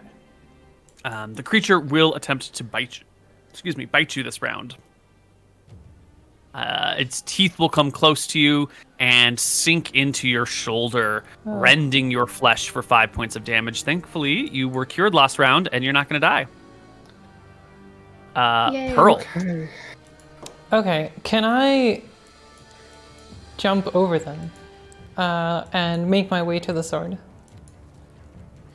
Jump over them? Yeah. Leapfrog. They're pretty tall, right? They're like almost 6 feet tall in I'm this imagining hallway. them There's like two of them. wrestling They're on like the 10 feet ground. wide. But Have you seen That's cats? true. I don't know if they're They're like low to the other- ground and like rolling around. Like, I think they're like trying to, swing each other back and forth and get one person turned around. So I think they're still standing, trying to maneuver back and forth. I will let you jump over them if you can make me a really impressive athletics check or acrobatics check, like a really good one, like an 18 or something. Then maybe you can spring over the two fighting people. But otherwise, that's a pretty big barrier. what happens if I fail? We will just roll some dice and figure it out. Oh Maybe my you get goodness. impaled. Maybe you get create an opportunity attack against you by a bite. I don't know. Maybe you knock Khyra into an unfavorable position. Who knows? Could be anything. Maybe knock the troglodyte into an unfavorable position. What are you Okay. gonna do, Pearl? Yep, I'm gonna do that. Will feline agility actually help here? Or is It that increases your speed, right? Yeah. Is jumping tied to your speed in this No. game mechanically? I think it's tied to your strength, not your speed. So no additional forward momentum will gain you the height that you need to do this. And how far away is the sword right now? It's hard to see between their legs. You heard it clatter on the other side. It can't be that far, right? You can't chuck a sword more than 10 feet pretty casually. Yeah. Logic tells you it should be very nearby. Okay. Well, I want to make my way to the sword, basically, Great. by jumping over all the commotion. Acrobatics check. Roll me an 18. You can do it.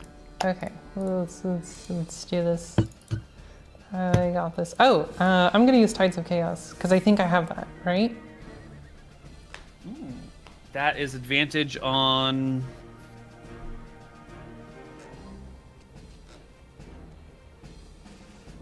You can Advantage on do one ability this. check. Ability check, this is indeed. Yes. Yeah. Advantage on this ability check. Very good. Okay, acrobatics. Nice. Mm-hmm. Oh!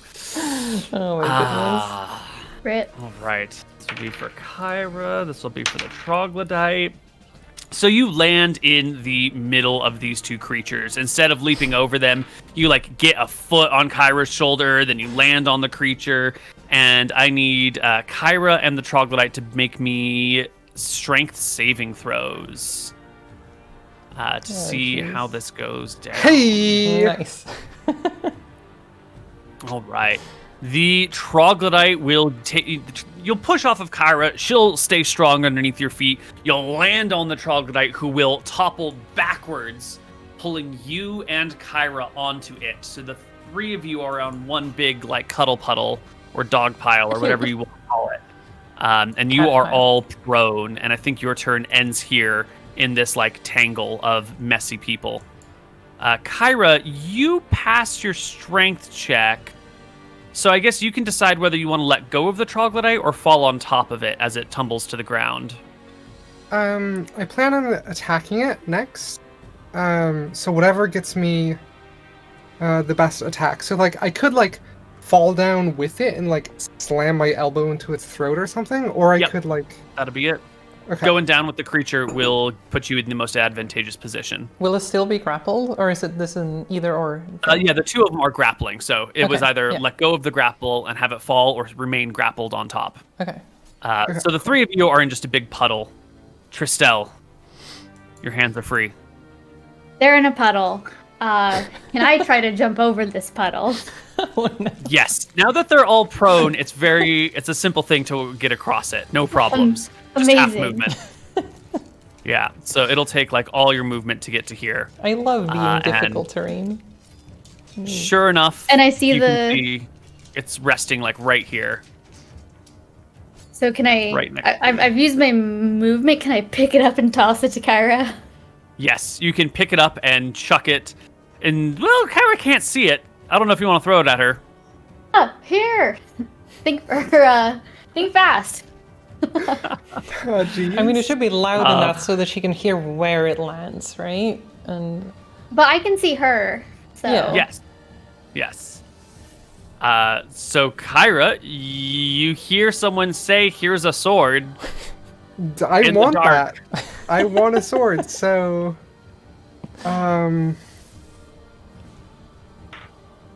do you say any information about how you're tossing the sword? Where should I grab this sword?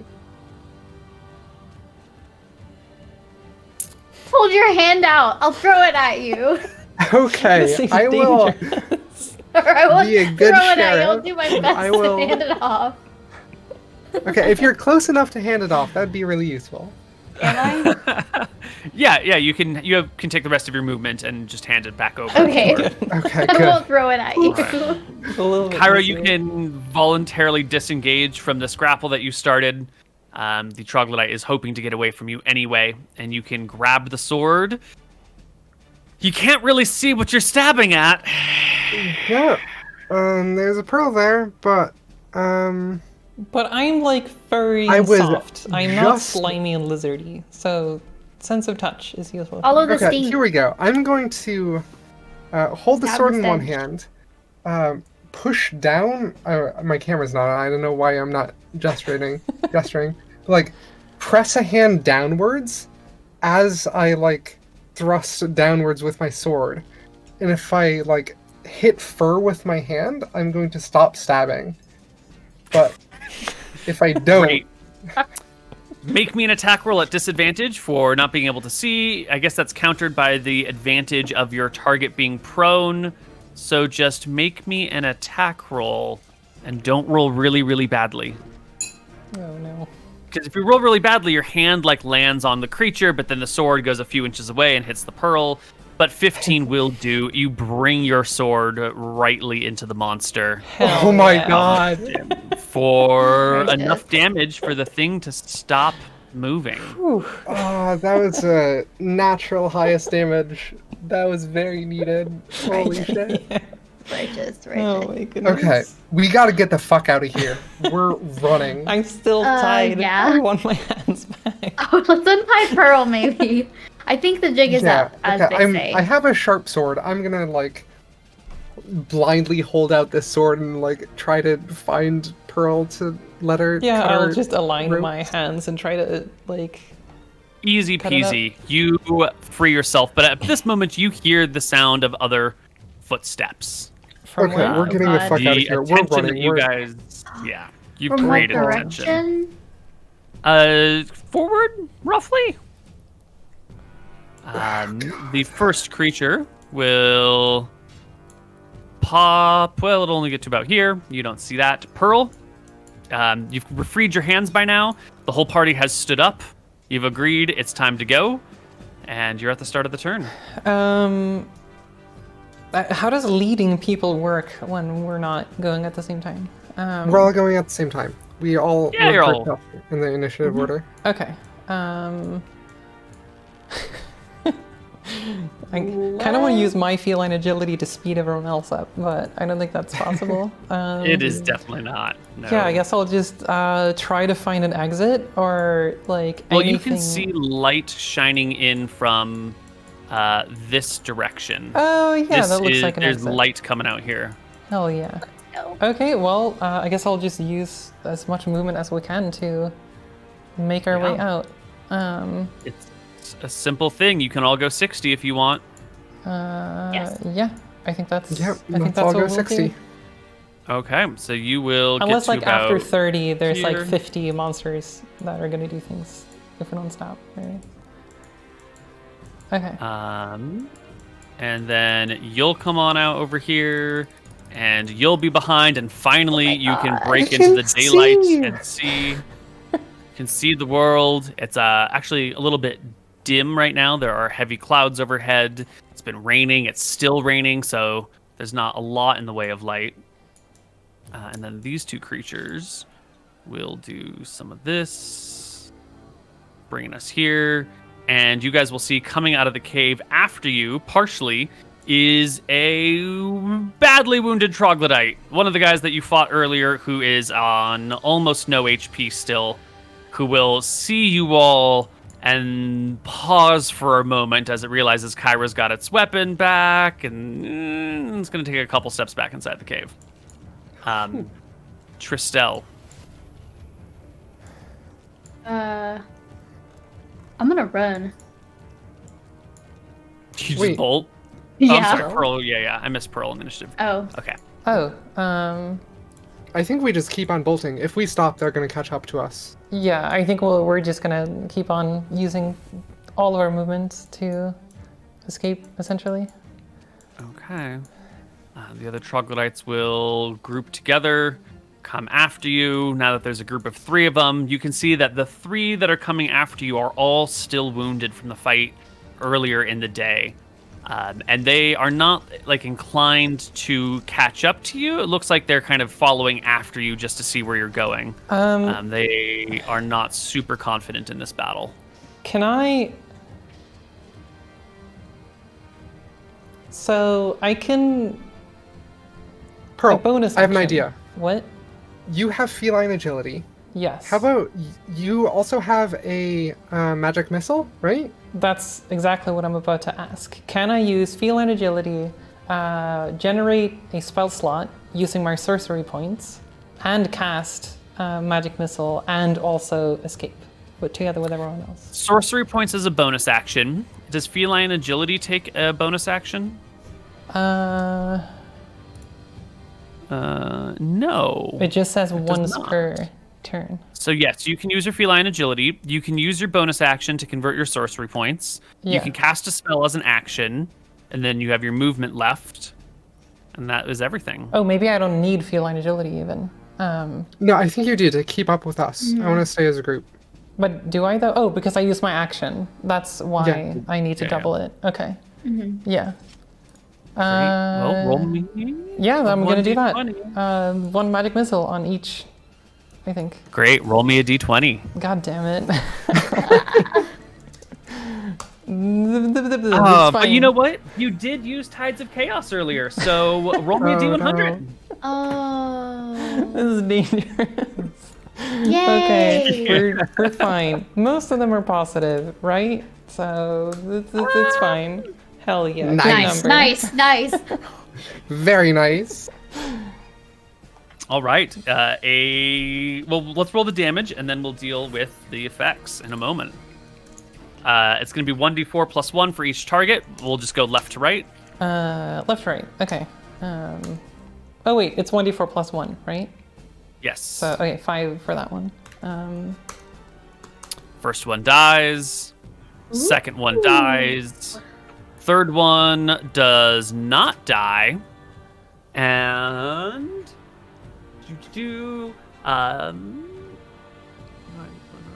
And then a fireball explodes on us, and then we die. Everyone dies.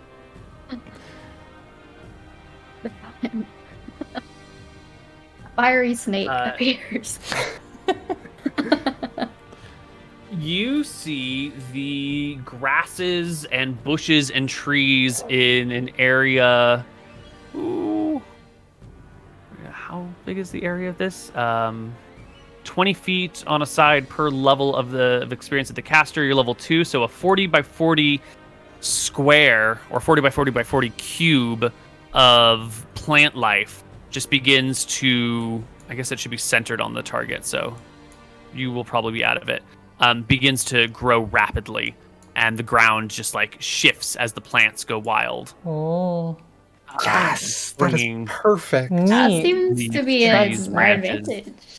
That's intimidating. And the rest of you guys can bolt using feline agility to catch up to them. The one remaining troglodyte in the cave is not going to chase you. Instead, retreats back into the cave, away from the source of plant growth, licking its wounds. And you guys can make off in the night. There's no sign of Braxis or the other troglodyte guards or the giant frog Braxis was talking about. I don't care right now. We're almost dead. We're getting the fuck out of here. We lived. You guys can make it through the rain, back to the river, and follow it, hopefully all the way to town. But we'll have to find out what happens along the way, if anything, on the other side of our next break. Also, geez, no, that probably doesn't help. Oh, your camera works. I just realized. Yeah, I was gonna see, like, if we, like, walk in the river, then maybe anyone following us would lose our tracks. But one, they know where we're going, and two, they're just gonna follow the river if they lose the tracks, so that probably won't help. Yeah, they probably already know your destination. Yeah. Okay. Okay. Yeah, well... Oh if yeah, we were Braxis- going on break, or... Yeah. Okay. Alright. We'll be back after the break. I'll see y'all in a bit.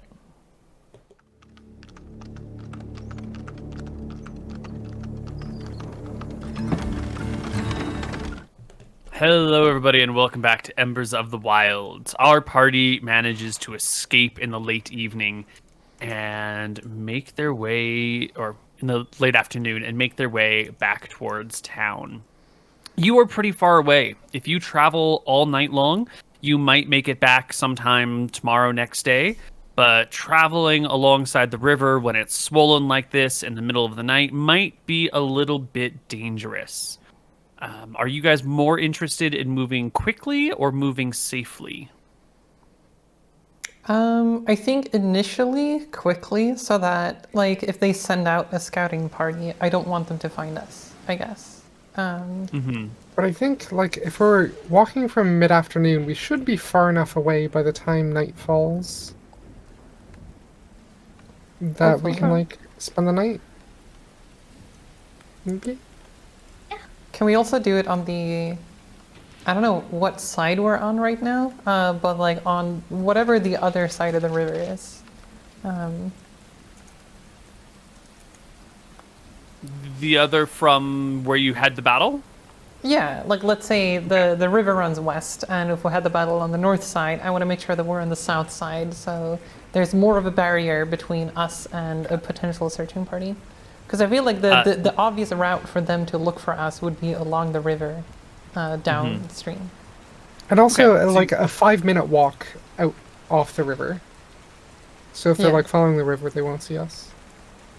Well, you have to follow the river to find your way back home. Yeah. Yeah, so, like, a 5-minute walk south. Just for the night. Of the- And then we can... Okay. For the night. Yeah. Got it. Okay. So, you go.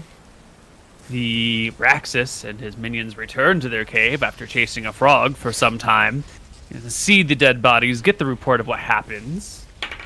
Set out after you guys, but it is dark and rainy, and your footprints are hard to follow. Raxus is a smart guy, though. He knows roughly what's going on. And this will be his... Okay. You will make your way as quickly as possible for a while until it gets too dark that you feel comfortable walking safely alongside the river and can make yourself a camp for the night. The night... Oh no, that looks bad. Oh no. What did you roll? Oh jeez. An 89? It's fine. It's Okay. probably fine. I just want to check my encounter Only table good over things here. happen. You know, history is written by the victors. I could see that being a true statement. Braxis decides to lay down his sword and is like, you know what? They're kind of cool. Let's hang. Okay, lucky you guys. You rolled magmins, but they can't really be out and about in a storm Nice. with rain like this. So your night goes peacefully and quietly. You wake up the next day. You don't have any of your gear, so no one got a good sleep last night because everyone's soaking, wet, cold. You don't get your short rest back. Did I not even have my and- coat to Your avoid what? the rain? My coat? My rain No, coat? all your gear is you have no gear. Okay. Yeah. Poor Pearl. You can make your way back to town the next day along the riverside. And since you took the careful route, there is no danger of falling in the river because it takes longer. And that is why we are here. So this is town. You will arrive back in town on the 14th of April? 15th of April? One of those 2 days. To find everyone inside their houses and no one out or about or doing anything because it's, middle of the day, but raining and messy, wet, and the three of you can come on in down alongside the river. The first part of town that you get to is Pearl's house. You make your way along the banks of the swollen river, only slipping a few times. And you can either go rest together or all go home to your separate places. I think we go straight to Annabelle, right? Straight to the cleric? Probably, yeah. Yeah. That's yeah. Okay. We have a lot of tokens on this map. Excellent. Well, you make your way back to the temple in town, and the rain sounds will fade as you make your way into the temple. You'll find Annabelle there along with an acolyte. She'll pop her head up to see you and greet you with pleasant surprise. Oh, welcome home, dear sheriff and friends. How was your journey with Trout? And then she'll realize that, your clothes are even more shredded before. There's no armor on you. You're, walking with a limp. The cat is soaked all the way through in a very unusual, look for you. And her head will cock to the side, a little bit more concerned, and approach you. Oh my god, are you okay? What happened to you? Approaching who? All three of you. Concerned for your well-being. There was a lot that just happened. We are not okay. We lost all of our stuff. I'm soaking wet. I'm hurting and not feeling Badly great. injured.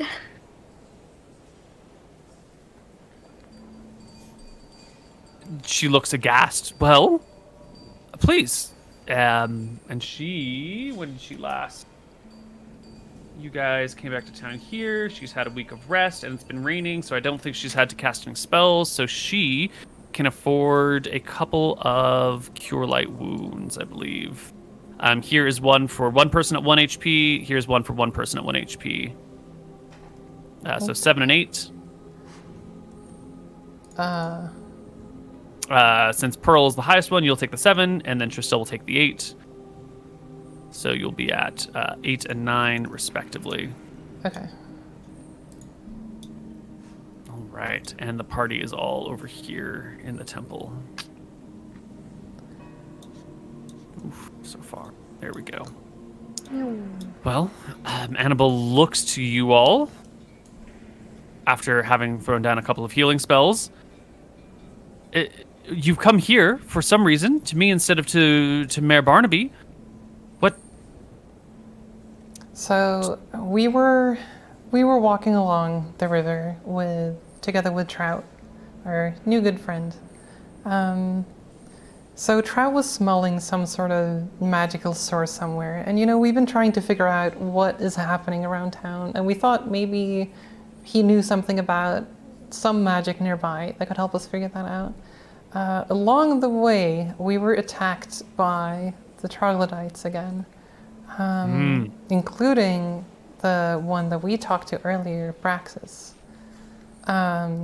They eventually captured us and took us to some abandoned mine somewhere along the river. And yeah, we only barely made it out alive. Braxis actually wanted your rod of comfort to she spare has our it lives. in her hand, and you can see her knuckles grow white as she grips it more tightly.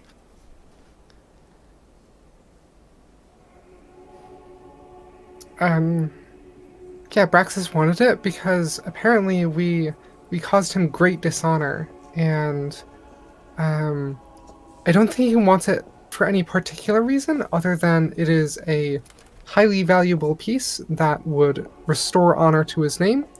And so I think you should keep a very close eye on that rod and make sure that take good care of it. Like you always do. This is most upsetting and frustrating news. I'm glad to hear that you're all okay, but to think that those creatures might be coming back for this... She stays quiet for a moment. I don't know exactly how to feel about this. Are we in danger? I think we've been in danger for the past few months, and it might get worse now, because we just escaped, and they were actually trying to make some sort of deal with us, but yeah, we managed to get away. Well, deal, they were trying to hold us hostage in Well, exchange for this yeah. stuff. Because now we've doubly dishonored Braxis's name because we just escaped, and that's gotta hurt. So I think he's gonna come with a vengeance. It's not a good sign. No, it is not. How valuable is that rod to you? What if we could stop all of these attacks? If we just give it away? I'm sorry. You don't have to. It's important. I mean, do you just give it away because a bully demands it of you? Well, Does that really solve our problems? Takes a strong look at Pearl and does not like this line of action. we don't have to do it. I just want these attacks to stop, and I just want everyone to be safe. I don't think giving in to the first person to come and make demands of you is a good way to escape trouble. Indeed. So what do you suggest we do? I presume they're going to come back and attack at the some sheriff point. will bang our hand on the table, says we will defend this town from any attackers. And I think we should just stay in town and be on guard. And hopefully take a long rest as well. What about your armor? Yeah, after this visit, I'm going to head straight to the blacksmith, or probably Barnaby for us to just report on what's going on. Then go to the blacksmith, and start asking the blacksmith to craft a shield, and then let me look up D&D armor types, because I think I want some sort of light leather armor, but let me check. if that's the right thing, because that is quick to make, relatively. I need a new dress. Here's my dex. So you chat with the cleric for a while. She heals your wounds. There's a fire in here that you guys can warm up by, because you're all soaked to the bone. And as you get up to head out to go find the blacksmith and go take care of these things, you step out the front door, and I will need... Well, I'll just do this over here, actually. 1, 2, yeah. You step out the front door and realize that things are not quite over yet. Oh. It appears that these creatures have followed you home, or more likely, probably just like come here looking for you. You will step out the front door and immediately see a pair of troglodytes on the boardwalk. Probably not alerted. You haven't been alerted since it's raining out. That no one's outside right now. Everyone's cozy in their homes. But you see a pair of troglodytes right away as you step out the front door. Are they All right, hostile? I'm Are they attacking, angry. or- I'm gonna fucking go. Okay. Alrighty, let's do it. Smash these shits. Are these positions accurate, or are we like... I mean, you just stepped out, so you can shuffle yourselves a little bit, but you're all, right at the front door. Maybe Okay. like this or whatever, just in this zone. I want to be over here. It looks like you clear the initiative after I... Oh, I'm sorry. I might Okay. have ruined your stuff. Just a reminder to add me back in. Yeah. 15.15. Excellent. Okay. Tristel, you are at the start. Oh gosh. Yes, And, I am. 9 out here of is spell slots. the combat music. I think it's also at this point where Annabelle, I guess, slips Pearl some catnip question mark. So Pearl might be a little weird after this point onwards. It's been a long day. A lot of cleaning your coat. Must have Yep. picked up something on it. It shouldn't matter too much. I think it's around like half an hour until it starts making a difference, and then an hour until it's fully Alrighty. kicking in. So Well, Right. Tristel, what do you want to do? Oh, okay. Why more of these? So I recall from an earlier battle with these that they didn't like the sound of like a screeching hawk. So I'm gonna cast Minor Illusion to just create the worst, most horrid, terrifying sounding bird screech possible. Okay, give me an intimidation check.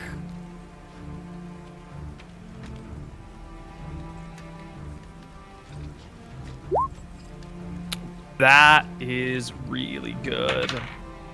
nice. That's really good. These first two, actually, you will see, because the next one is going on the next round, these first 3 troglodytes will immediately crouch really low, press themselves against nearby surfaces, and do like a quick scan of the area. And then realize fairly quickly it's dark, it's raining, it's storming. There's no way a hawk is here, and we are definitely against magic users. We've seen them cast spells that transformed our feet, hindered our movements. And there was that, that gurgling. Well, no, that guy's dead. They never got to report about the frog and the thing. So they will pause for a moment and freak the fuck out, turning around, trying to figure out what's going on. You'll see this guy that was on the boardwalk.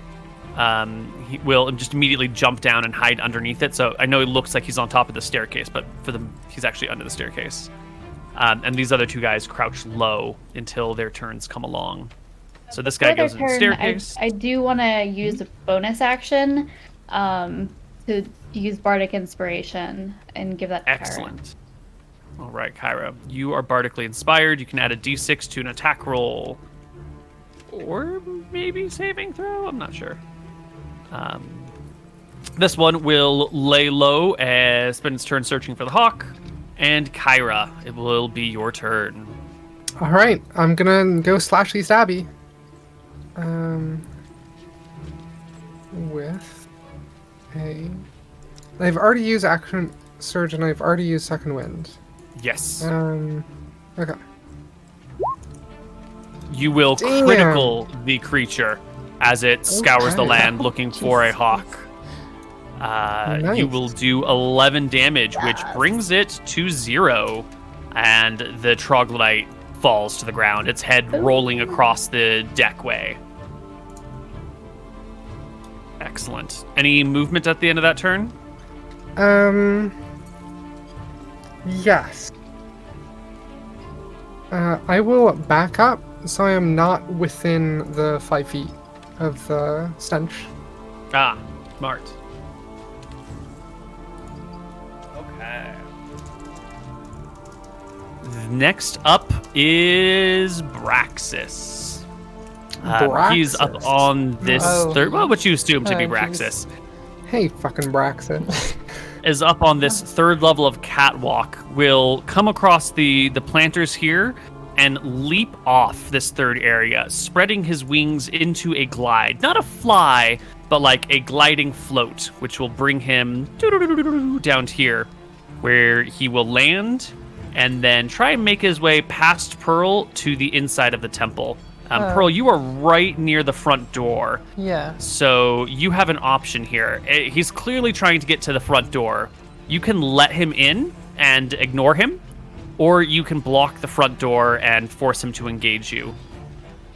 I feel like I want to block, or at least try to grapple him, or just somehow.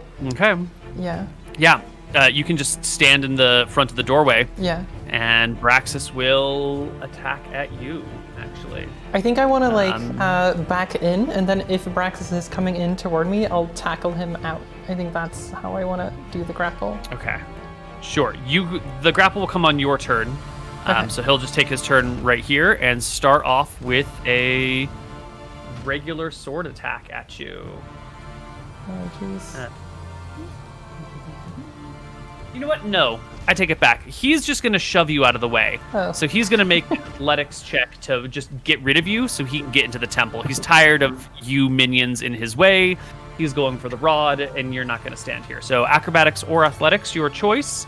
But you've got to beat 23. Oh. Okay. Yeah. Well, He just pushes you 10 feet out of the way, and then enters into the temple, where you can hear inside Annabelle cry out, "What the?" And then it becomes Annabelle's turn. She is out of spells now. oh no. Fuck. And she will cast resistance on herself. No, that's not the right spell. Oh, no, she does not have what I thought she has. I see. She will cast... No, that's a touch action.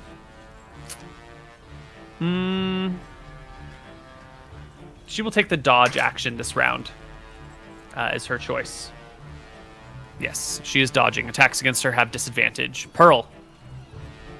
Yeah, I'm gonna try to tackle Braxis, I suppose. Or wait, am I actually? My strength is so bad. I don't know. I should probably just. So I don't have my arcane focus. How does that change things? Ooh. Arcane Focus replaces material components in the spell casting of spells. Does I think. Firebolt require? No, that one doesn't have a material component. Excellent. So Firebolt's fine. I believe so. Let me double check the Arcane Focus rules, but I think it's just replaces the material component I needs. seem to remember that as well, so I'm pretty sure that's the case. Why don't we stick with that until I find a ruling that says otherwise? Okay. I'm trying to figure out if I should run out of Firebolt in. Because Because I'm a little scared being like too close to Braxis. Yeah, I think I want to be... Actually, Kyra, do you have the protection style right now, or...? Yeah, I have not done a reaction yet. Okay. So it's not like you... Because I don't know if you need a shield for that, or how that works. Oh shit, yeah, I don't have a shield. Yeah, Okay. never mind. Sorry, I don't have protection. Okay. Yeah, I think I want to back out somewhere here, if it's possible. I don't know. Neil, how does the line of sight work here? Can I like back out somewhere here and do my firebolt, or? Or you can poke your head in, firebolt, and then back out. I guess I can cast it and then move. Yeah, you're fine. You can do that. Okay, yeah. So I'm gonna do a firebolt. Hell yeah. Okay. That's a... Oh, wait, I need to do the cantrip search. Please. Okay, it's stable. There we go. Yes. For now, one day though, one day. Ooh, nice. Hell Nice. yeah. Damn. That's a good. Ooh, And then I'm wow. gonna retreat to... Ah, geez, how far back am I gonna go?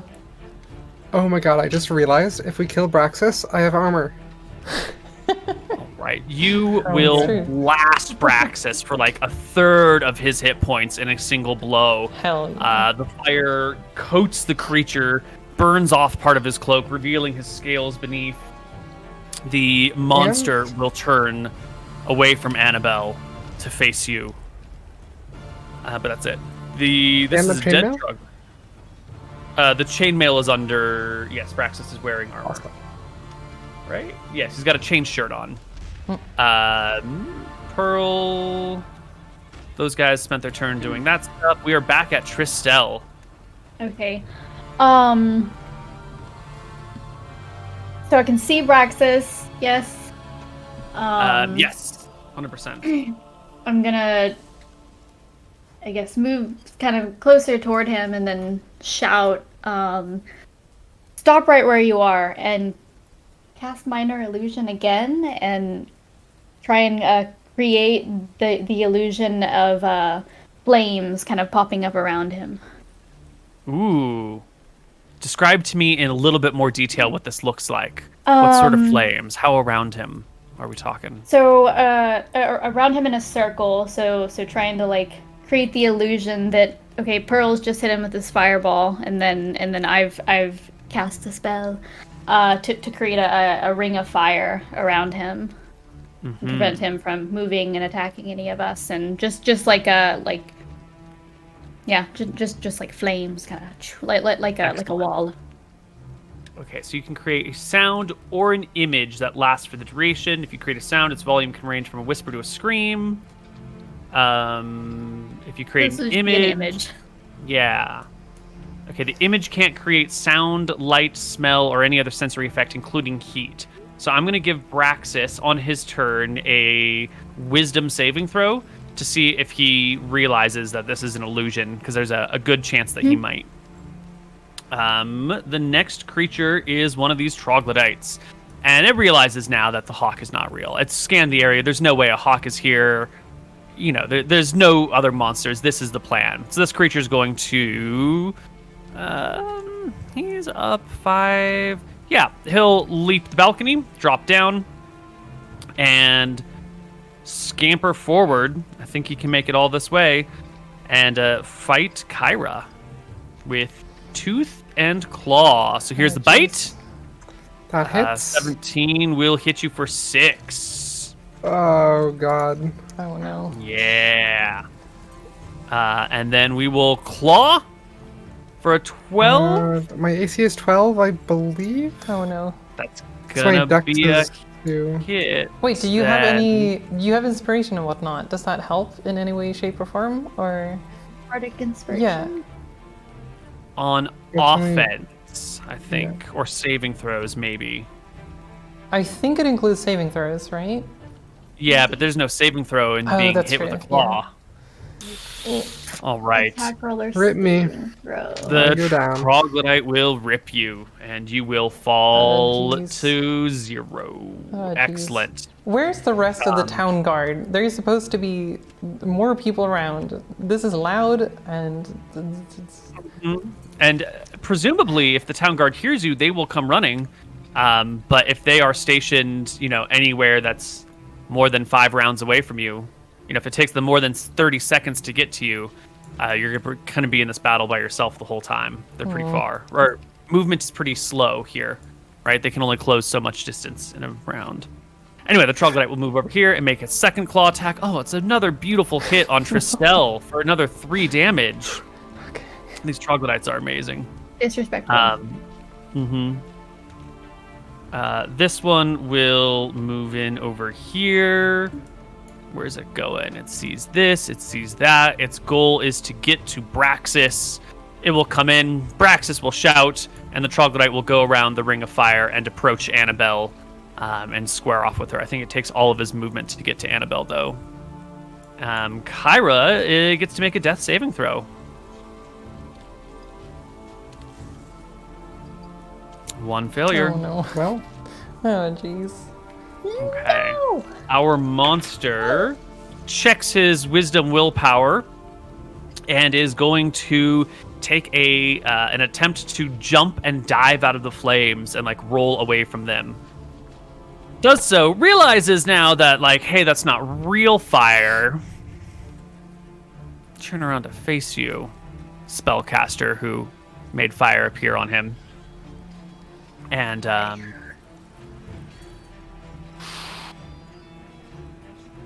but the other one of you actually threw down a firebolt. That's actually the dangerous one. So the Draconian will come to the front, push his way past or out through here, and come towards Pearl with his short sword. It is a D20 plus 4 against you, Pearl. Whoosh. Yep. That'll do it. Yep. Excellent. The sword lashes out at you, skewering you for 10. Why? And then the Draconian, ignoring Tristel entirely, will spend the rest of his movement to go back inside. Annabelle Okay. will take her turn, sort of dance around the Draconian, get to a point where she can see Kyra, and cast Spare the Dying, which, no, that is a touch spell. Never mind. And she will take the dodge action and provoke attacks of opportunity to try and get out the front door. So this will be at disadvantage against her. Short sword. One of those will hit her for certain. She will take 11. Oof. But she'll take Oh my it, goodness. get to the front, and now cast Touch You for Spare the Dying. And then face the Draconian, putting her in between the two of you. Pearl? What does Spare the Dying do? I mean, I'm down, right? Yeah, this is a death saving throw for you. Spare the Dying just makes it so that you will not die, that you will not have to make death saving throws. Okay. Well... Jeez. Wait, I already have a success marked. I'm guessing that's from my previous thingy. I'll just unmark that. Okay. Well... You failed too. That is Tristel. Okay, so I'm gonna pick up the sword that Kyra dropped.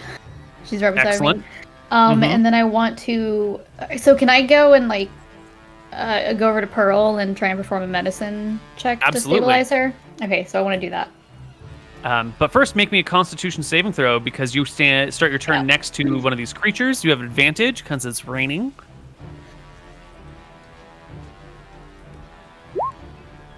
That will be a pass. That's all you needed. Cool. You can step away. You can make a medicine check. Not good enough. Oh no. Not good enough. The troglodyte will approach from behind Mother Annabelle and make a grapple attack at her, which is a 9 versus Annabelle's. Annabelle has disadvantage because it's coming from behind her. but she will still pass. So the troglodyte, that's the wrong one, but the die rolls are the same. The troglodyte will try to grab her, but to no end. The next one, who's already in here, will also corner her. Khyperia is stable. The Draconian tells Mother Annabelle to give him the Rod of Comfort or die. And she will acquiesce, chucking the Rod of Comfort. And yeah, I guess she's going to try and come over here and get to Pearl and cast Spare the Dying. She will provoke an attack of opportunity while she does it, though. Oh no. I thought they were done with the deal. They shouldn't attack anymore, you know? The troglodytes are dumb. They are vicious, but it will miss with this attack. She will move past it, drop the Spare the Dying on Pearl, and then, hide behind this tree or something. What does that actually do?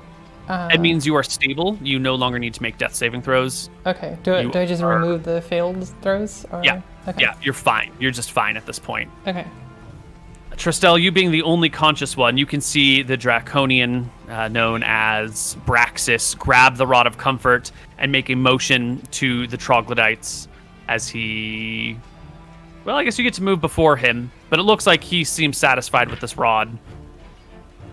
I think that What do you we're want to do, in Tristel? no position to fight back against this. I'm gonna step back and kind of like brandish my sword, like don't come at us. Just yell like leave, go. You have what you came for. Excellent. Okay, that's what they want, and they will go. The Draconian, singed from the battle, will eye the two of you, but neither of you are threats. The cleric clearly doesn't have any combat potential. Tristel is just, just a bard in a torn dress. What does it matter? And they will begin to head out, following the boardwalk until they get to the river, and they will flee. Well, successfully return home, advance to the rear. They will go. Will Biggs and Wedge catch them on the way out or something? Like, I don't know where they are at this point. That is a great question. Town Sheriff, I want you to make me perception checks at disadvantage for Jesse, Wedge, and Biggs. Give me one perception check at disadvantage for one of these guys. I don't know what their role is. It'd be at +2, so D20 +2, but at disadvantage. So roll it twice, and we'll take the lowest. Is that the syntax? Should I just roll that again? Or like, Yeah. Wait, how did that roll a 2? KL. Yeah, that's what I don't know. drop lowest. Let's drop highest. Do KH, keep highest. Maybe? Keep lowest, though. Right, keep lowest. KL? Ooh, a complicated roll. Oh, should I just KL1 roll? +2. Because you're saying keep lowest, but you're not identifying how many Oh, the lowest. right. Yeah. Right. Okay. Yeah. You should roll it, though, because I did the drop lowest. Okay. It should be in your hands, the fate of these creatures. Because, I imagine this has to have caused a lot of commotion, and, I don't know, it should be noticeable. Should be noticeable, but if it's raining and they're inside at the moment, and you guys were fighting outside for all of 20 seconds, and there wasn't much metal on metal, it sounds like the cries and shouts of battle just didn't quite reach their ears. Maybe they're too far up the canyon. Maybe they're too deep inside a building. Maybe they're too deep into their cups. Whatever it is, the deputies of this peaceful little village are not on good enough alert. And our monsters will escape. And our heroes will slowly recover, waking up the next day. But not before Tristel has the world to herself. What are you going to do, Tristel? Me. Annabelle's still alive. You and Mm. Annabelle, yeah. Also, And I a lot don't of have comfort music. I gone. don't know if I should have music. The Rod of Comfort's gone. Yeah, it's been taken by these creatures. The most Um, expensive thing in the entire town. The most valuable thing by a great many means. The only magic item of permanent nature known to anyone here. yeah. So, I'll go up to Annabelle, and I guess and just check on her. Like, are you okay? You're injured. Do you need help? I'll be fine. I'm not that badly injured, but they took it. Been in this town for hundreds of years? 200 years? I don't even know. What does that mean, though? Does them having it? Is there anything they can do with it? Are we still in danger?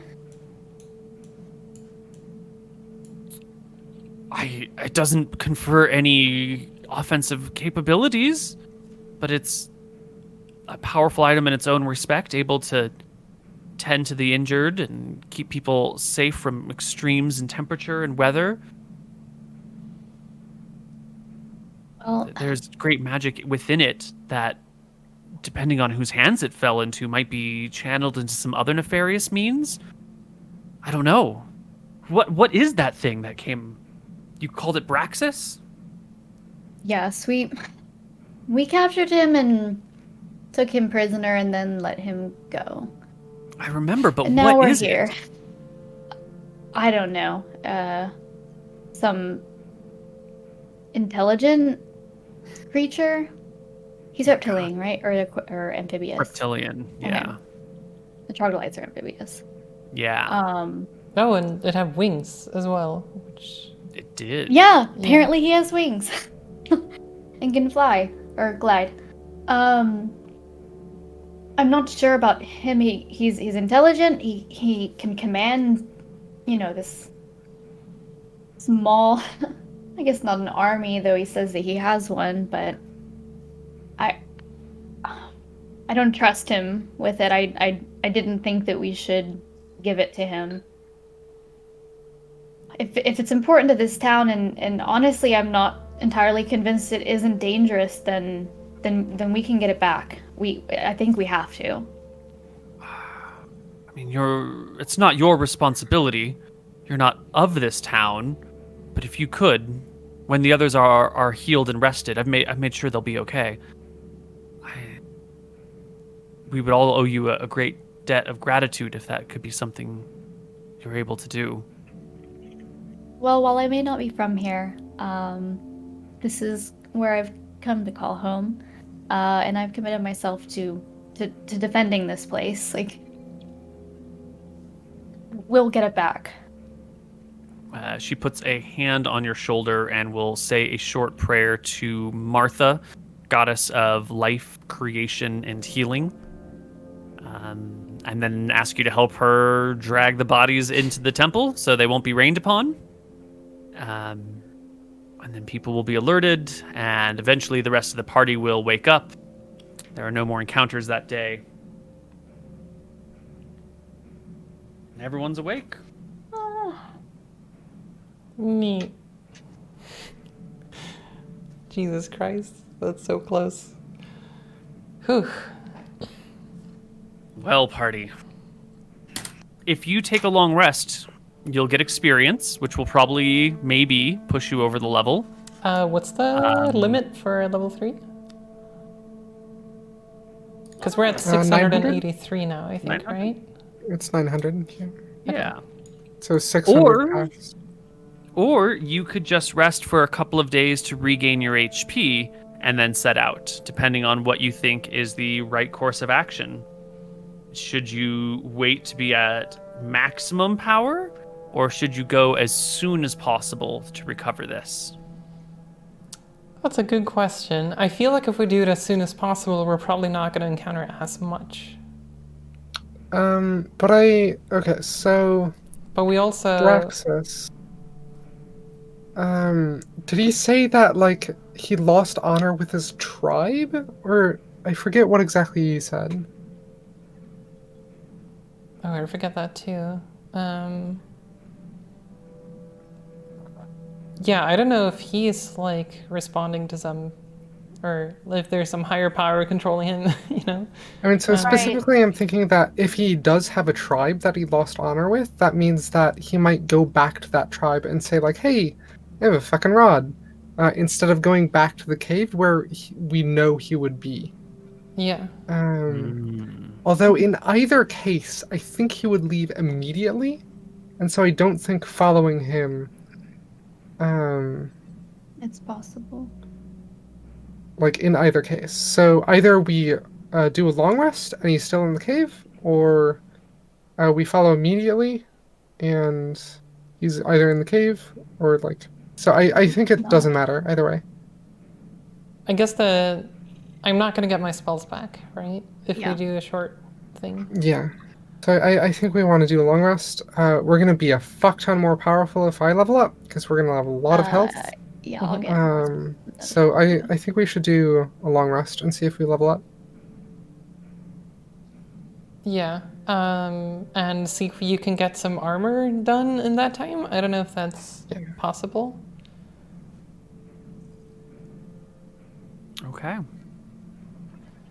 Well, lost you my have daggers. slain many a monster.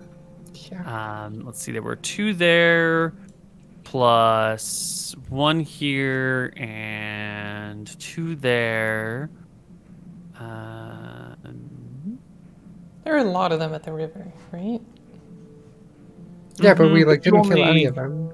Yeah, Or you I guess killed we- one, you drove another off. Oh, really? In my mind, we killed like half of them, but I guess we didn't. You wounded most of them. Right.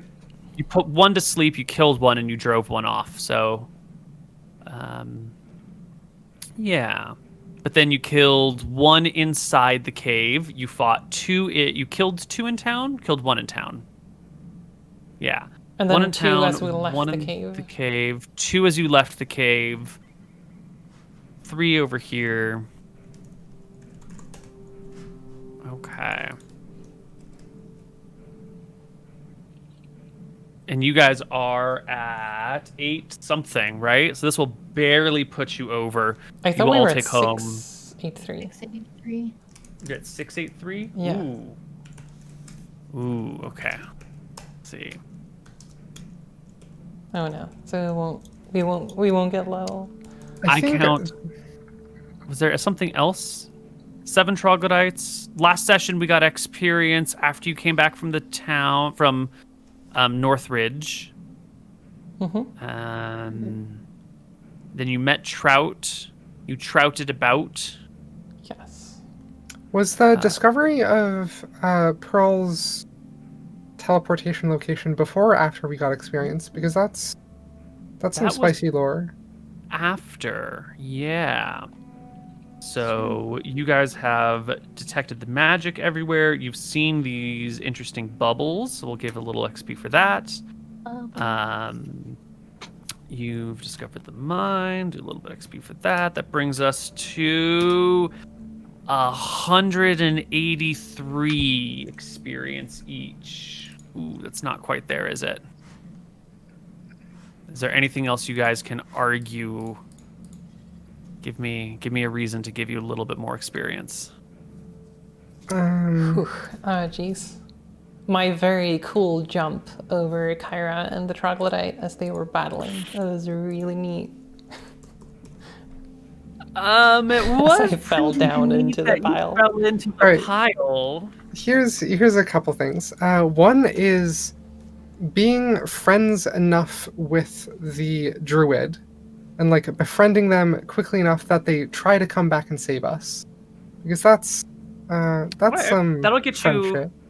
That'll get you halfway there. You're short by 100 experience. That'll get you 50 to be friends with the druid enough that he will come back for you, because that's not inherently an XP rewarding thing. But that was pretty good. You made friends. And then frog my dude. bravery in the dark of throwing myself in front of my friends, even though when I know nothing's going on, and it's in the dark, and I am true to my lawful good stat.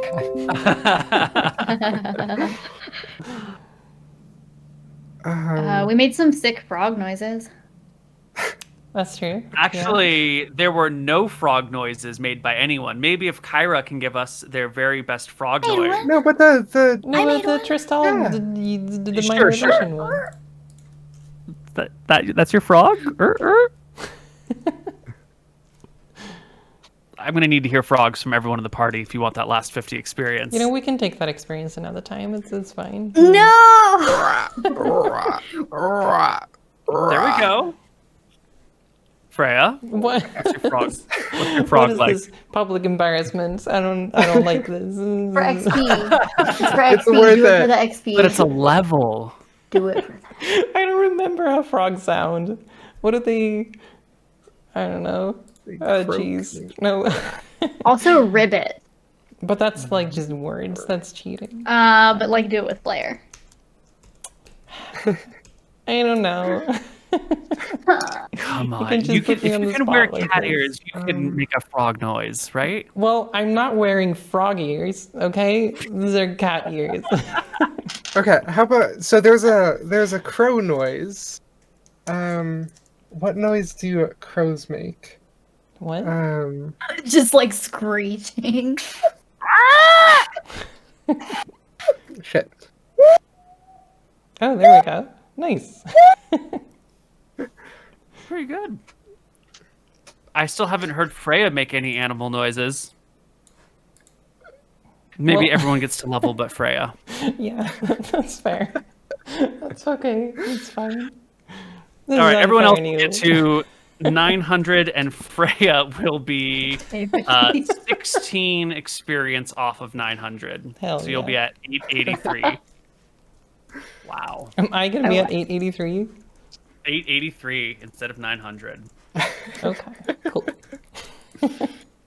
Neil, this is unfair. I'm on morphine right now. I'm incapacitated. Fair. It's Easier super to make fair. frog noises. It's super fair. That's totally what that does, you know? Removes that capability.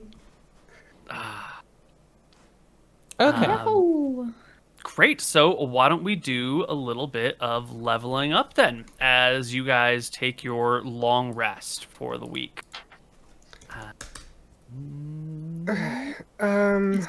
1d20 plus con? No, D10 plus con. Right, sorry. Con is 3. Ooh, it's a lot of hit points. Ooh, nice. Nice. A lot yeah. of hit points. So that Oh, is plus 11, which is 29. okay. And Autumn, you will roll a D8 for new hit points. Oh.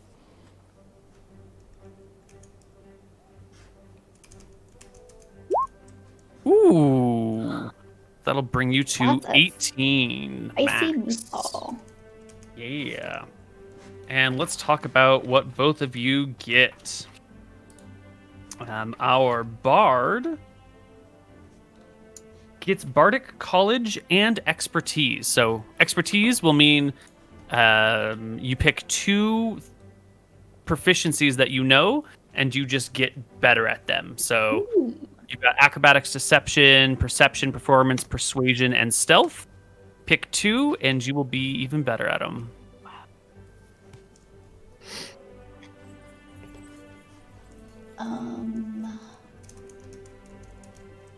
Let's see.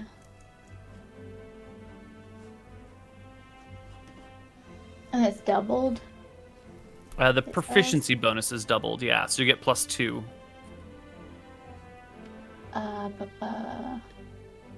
I'll do performance and make it 8, so I always have an amazing performance. Nice. And then perception. Performance and perception. Okay. So we will change these.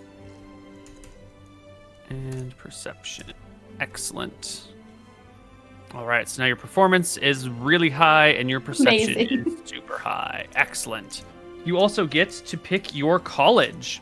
Ooh. So you can go College of Valor, College of Lore, one of those two. And I will let you decide while we talk about the sheriff of the town. Okay. So I'm going Battle Master, and I get to choose 3 different abilities. Yes, 3 maneuvers. Rally, Fainting Attack, and Riposty? I don't know if it's French or something. I can't pronounce. I think it's just Riposte, yeah. Riposte. Okay. I did have a question on Fainting Attack that I literally just realized. Uh-huh.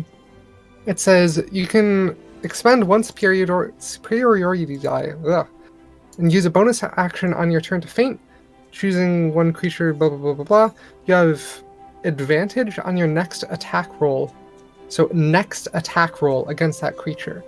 Mm-hmm. Can I, do the feint and then on my same turn do an attack with that advantage?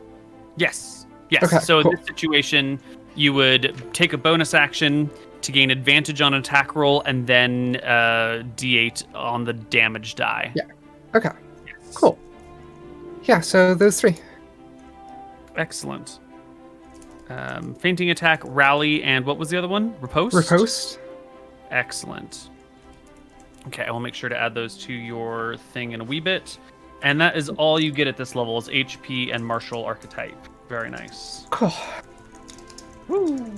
Yeah, I've been waiting for these abilities for so long. They're so good abilities. I love these. So excited.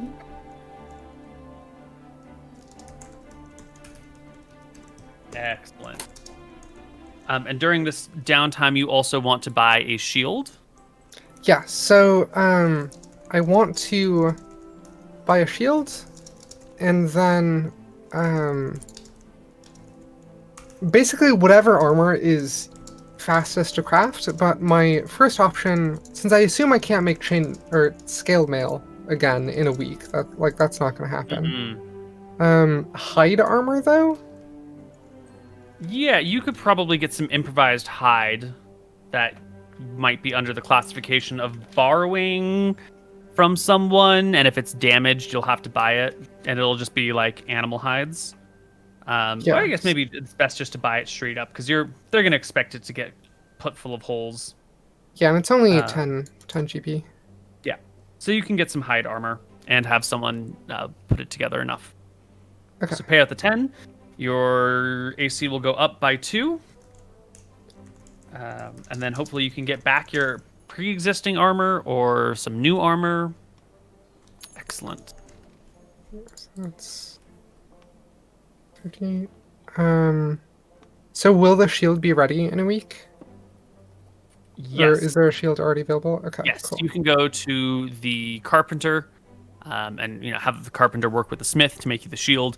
They will happily put their other work aside and just have it be delayed in order to make you the shield, because you're the town sheriff and you need your shield. Okay, and that's another 10 GP? Mm-hmm. Okay. So then that will be 12 plus dex, which I think is 2. That's 14 plus shield is 16. Yes. Excellent. Mm-hmm. Okay, I think that's it. And then, yeah, I'm either gonna add those abilities at my desktop or have you add them, because this laptop is Right. super laggy and tiny screen. I will do my best to add them to your sheets right now. Thanks. We've got...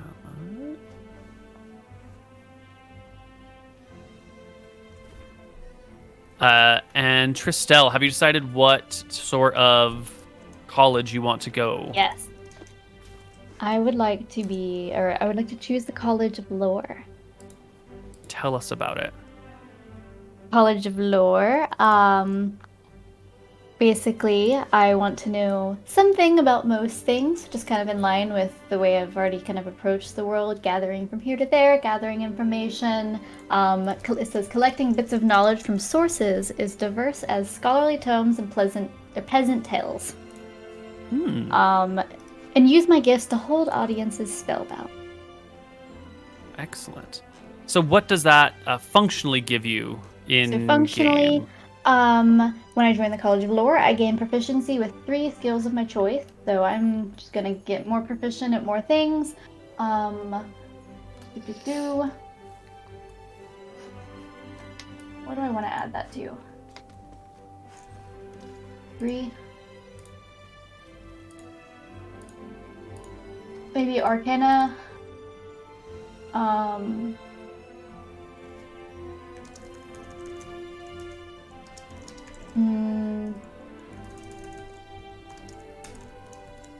History? Okay. No, not history. Insight and investigation. Excellent.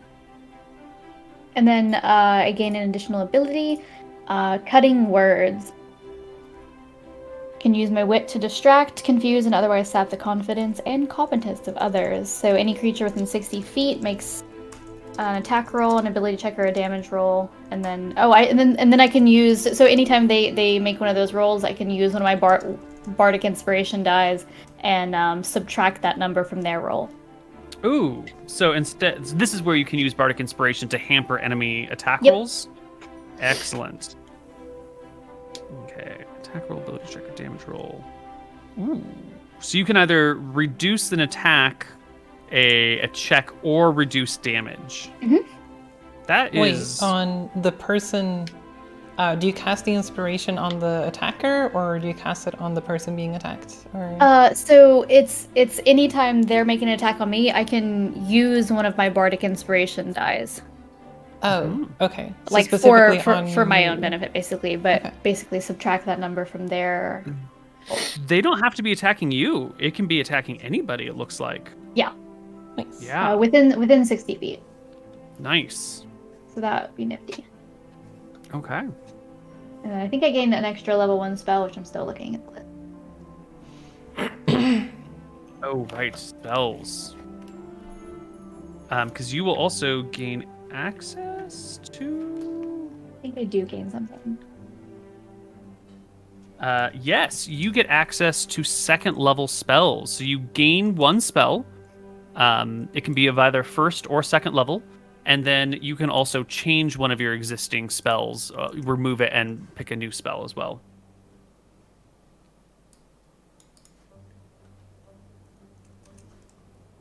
Let's look. Just a character. You now have 4 first level spell slots, 2 second level spell slots, and 6 spells. Do you know what you Wow. want to add? No, I'm still looking. Okay. Well, we got time for that. Well, we can do it in between sessions. There is one thing I need us to roll. Freya, would you please roll me a 2d6? Wait, for what? Just for Encounters? world events, random encounters, how Oh. life progresses. Sure. Are we done with leveling? Except for the spells, yes. Okay.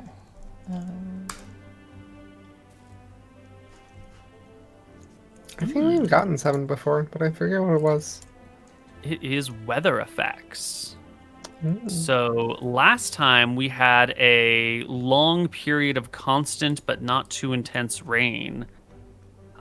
This time, what basically we have the river overflowing. The rainstorm has just moved upriver and intensified, and the river overflows its banks, rushing with water and debris to the point that no one can travel in the canyon at all for 2d4 days.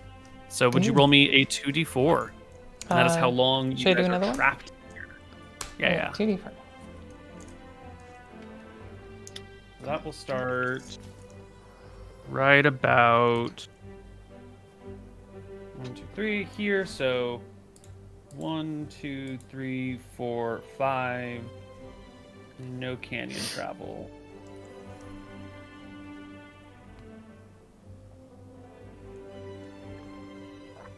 Is that during or after our long rest? It starts the last day of your long rest is when the rain sort of fades away the day after this encounter, you begin your long rest. The canyon is still pretty swollen, and then the day that your long rest is finishing, like you wake up on the last day of your rest to find these like logs and sticks and brambles being washed down the river, large, small rocks tumbling with it as well, banks swollen, and you spend the rest of that week just waiting out the storm as the water begins to recede. So it's travel up and down the canyon is prevented, right? But if we like go straight south, would that be allowed? Or are we like stuck in the canyon and can't even get out of the canyon? Take a look. I think you guys are stuck. Yeah, the banks of the river will swell well past where it normally would. And then there's so much debris coming down that if you come down this boardwalk, you'll be in the river with like logs and stuff rushing by. You might be able to escape and like leave, but you definitely wouldn't be able to get back in. What about climbing up the canyon Yeah, I was wall? like, climb up the canyon and go south. The canyon walls do extend pretty high up. You could do it, but if there is like a failed climbing check, you'll probably tumble like 80 feet and maybe break your back. Okay, so you guys are definitely just not something that citizens could do. Okay. Yeah, so you guys are just stuck in here. I was gonna see if we could go flood the Magma Cave while we were in this situation, but it seems like not. It might be self-plugging at this point with the weather. Hopefully, maybe. I mean, if it's survived this long. Oh yeah, I guess it shouldn't have. Yeah. And that'll actually take us through the end of that week and into the next week, which is the last week of April. So can I get from Autumn another 2d6 roll for the next week's events? Yes. Thank you. Another weather event. Wow. Look at that. The weather. Our next weather event is the exact opposite. The things begin to dry out very quickly. Even on the last day of the flooding, it's getting a little bit warm here in the canyon. And on the day that the flooding begins to recede, the heat wave is in full effect. For a period of time, if you are wearing armor or like anything that would like make it hard for you to cool down, you will have to make a Constitution saving throw every hour you wear that stuff or suffer 1 level of exhaustion. So if you want to wear armor, it's going to be problematic because the heat in the springtime is intense. The rains have like washed away all the cool stuff, and now it's just like still air baking you into the ground. Which is maybe a little bit of a wild weather effect to go from torrential rains to heat waves within a couple of days. There's something Maybe it's like a fishy warm front behind the rainstorm. Mm-hmm. Can I Because like isn't the go, rainstorm like a cold and a warm front meeting? So if it like pushes this way, you could Yeah, go that's from fair. rain to heat wave. That's fair. Yeah. Totally Can I go a like weather- hunt a frog, and then that'll get me a tiny amount of XP to get me to level 3? Unfortunately, it will not. We had our Oh, opportunity for experience. Rip. Okay. I'll be Ripperino. fine. Okay, so when we come back into our game next week, we'll be at the start of a heat wave. And Tristel, would you roll me a d4 so I can see how long our heat wave lasts? Yes. Thank you. Is there climate change going on in this world? Not from coal factories. Although there actually is some pretty big events happening in the world that makes sense. Mm-hmm. Where? For context, there's other campaigns that like had events in this time that drastically changed other continents for all your viewers out there. Mm-hmm. Long time ago. 20 years. Jeez. Yeah, 20 years, goodness. Oh, by the way, the morphine has definitely kicked in now. Well, Yeah. we are here at the end of our session, so that is probably Ihan timing. Yep. Okay. Well, that will wrap us up for this week's Embers of the Wild. The party what do you want to say about this week? Things went badly? Oh my god. Yeah, that was extremely close many times. That was, oh geez. I was very stressed. I like how people are like, oh, in 5e you're invulnerable, everything's fine, you can never die, and then every single session it's this. We almost died. I'll position it on the flip side. We survived. Yeah. True. Mm-hmm. Yeah. And now we're a little beefier. Well, most of us. Is there anything to the idea that now that you have given up the Rod of Comfort and like a week and a half has passed, that no one thinks of you guys as a threat anymore? I mean, they defeated you once, they captured you, they defeated you again in your hometown, took your stuff. I think Khyra hopes that, but doesn't believe that. Mm. And Yeah. I think Khyra is also extremely afraid of, like, it's been like 2 weeks. They might be gone already. And is like worried about that. But but also Khyra, I think is going through a bit of a emotional shift of she tried to treat Braxis with respect and kindness and empathy, and that very much backfired. So maybe she's turning a little more cold now. Might be less empathetic in the future. Tristel, after all of this time, you have visiting this town, meeting these people, but now getting drawn into the mess that's happening here. Do you have any desires to leave them to their own stuff and just leave? You know, I think that I might have when things were happening, but I think that Tristel being, going on these adventures and kind of getting more intertwined with the purpose behind it, with Khyra and Pearl, and definitely like having a vested interest in, these people that I've almost died next to and helped save also, that I'm kind of in it for them, and protecting them. Okay. And what about you, Pearl? How have you felt about all of the mess going on? It's about as I don't know. I think Pearl is just as terrified as she's always been since this whole thing started.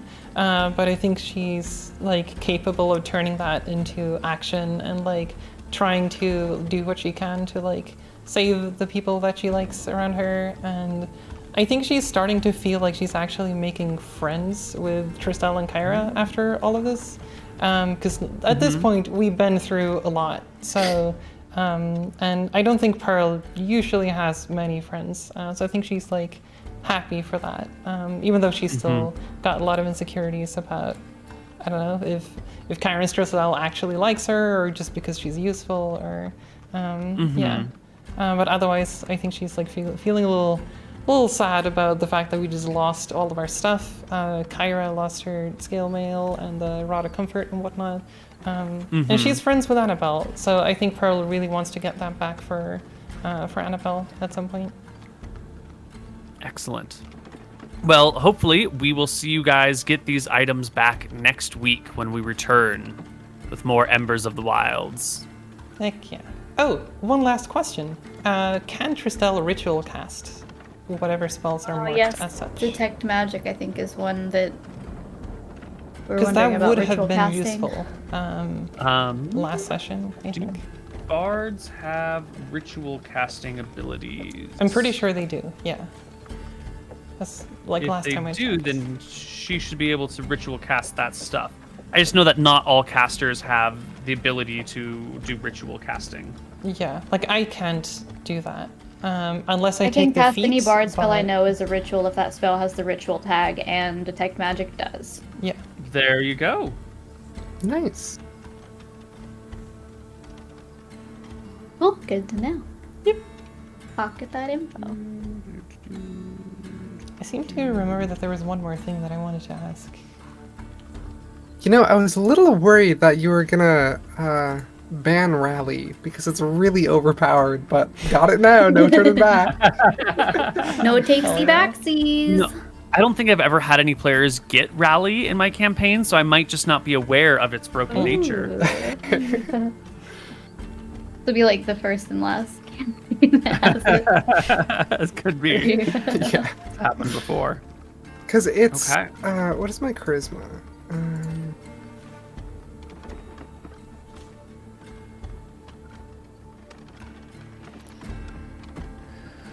Yeah, so I get 4 superiority die per short rest, and I can use one of those hit dice to add 1d8 plus 2 temporary hit points to anyone, and that lasts until the next long rest.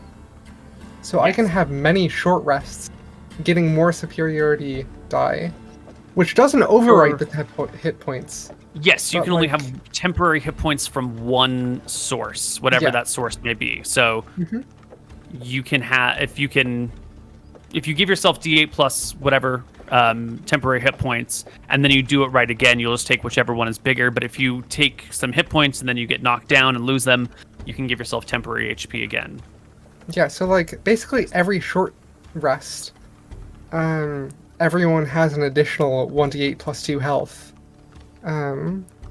Because as soon as they get knocked down to normal health, I can just refresh them up. So, But then you hell won't yeah. have any superiority dice for your other fun stuff. Yes, indeed. But Mm. it is a reserve backup of like so many hit points. So Yes, it good. is. I'm excited. I will look forward to our next session then. The hopefully final showdown between you guys and Braxis, but Yeah. I thought today was going to be the final showdown between you and Braxis It was as well. close, so we'll I see. feel like. I feel like your troglodytes roll so well. Yeah, that was I really mean- They just, You know, all of their rolls were at least 10s to hit. Mm-hmm. I don't think they rolled anything crappy at all. So, No. yeah. Damn. dice. Gotta love them. do we? Those troggers. Super That's troggers. Troggers. Okay. All right. Okay. I guess that's it then.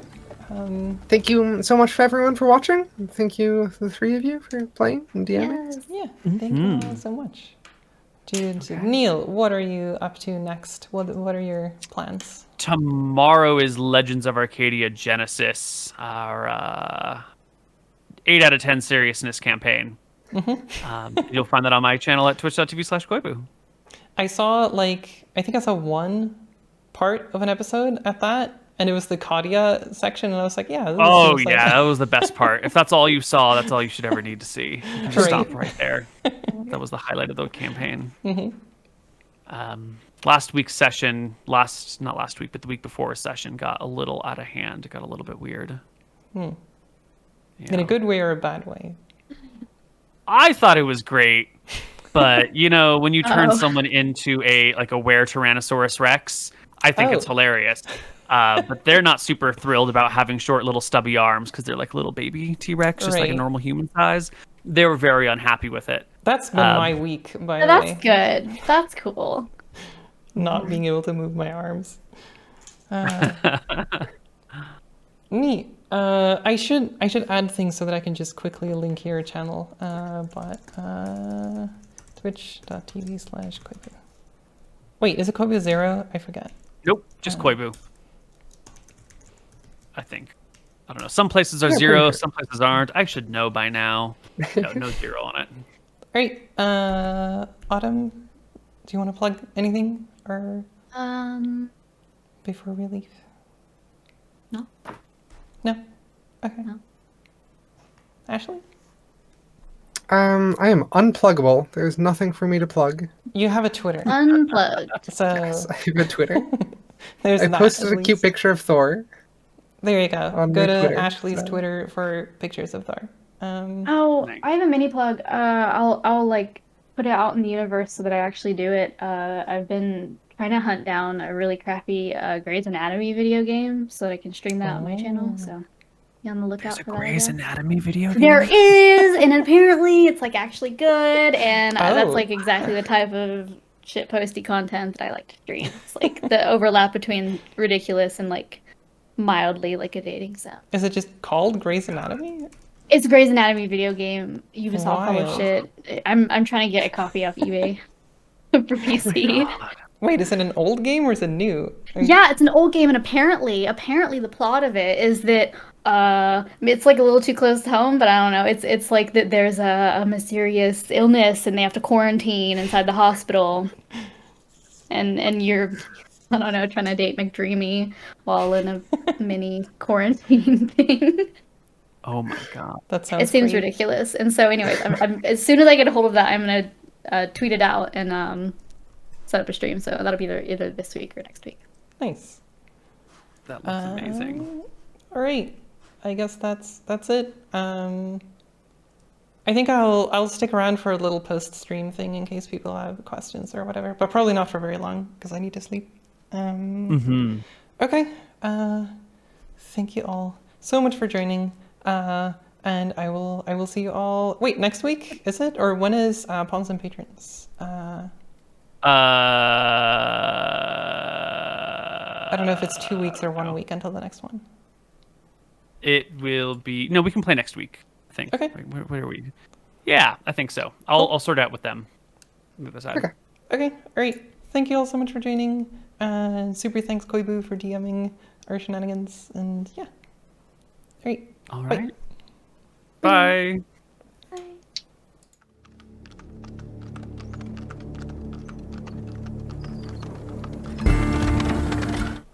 I forgot to run ads again. Every single time I forget to press the make money button between like sessions or in breaks.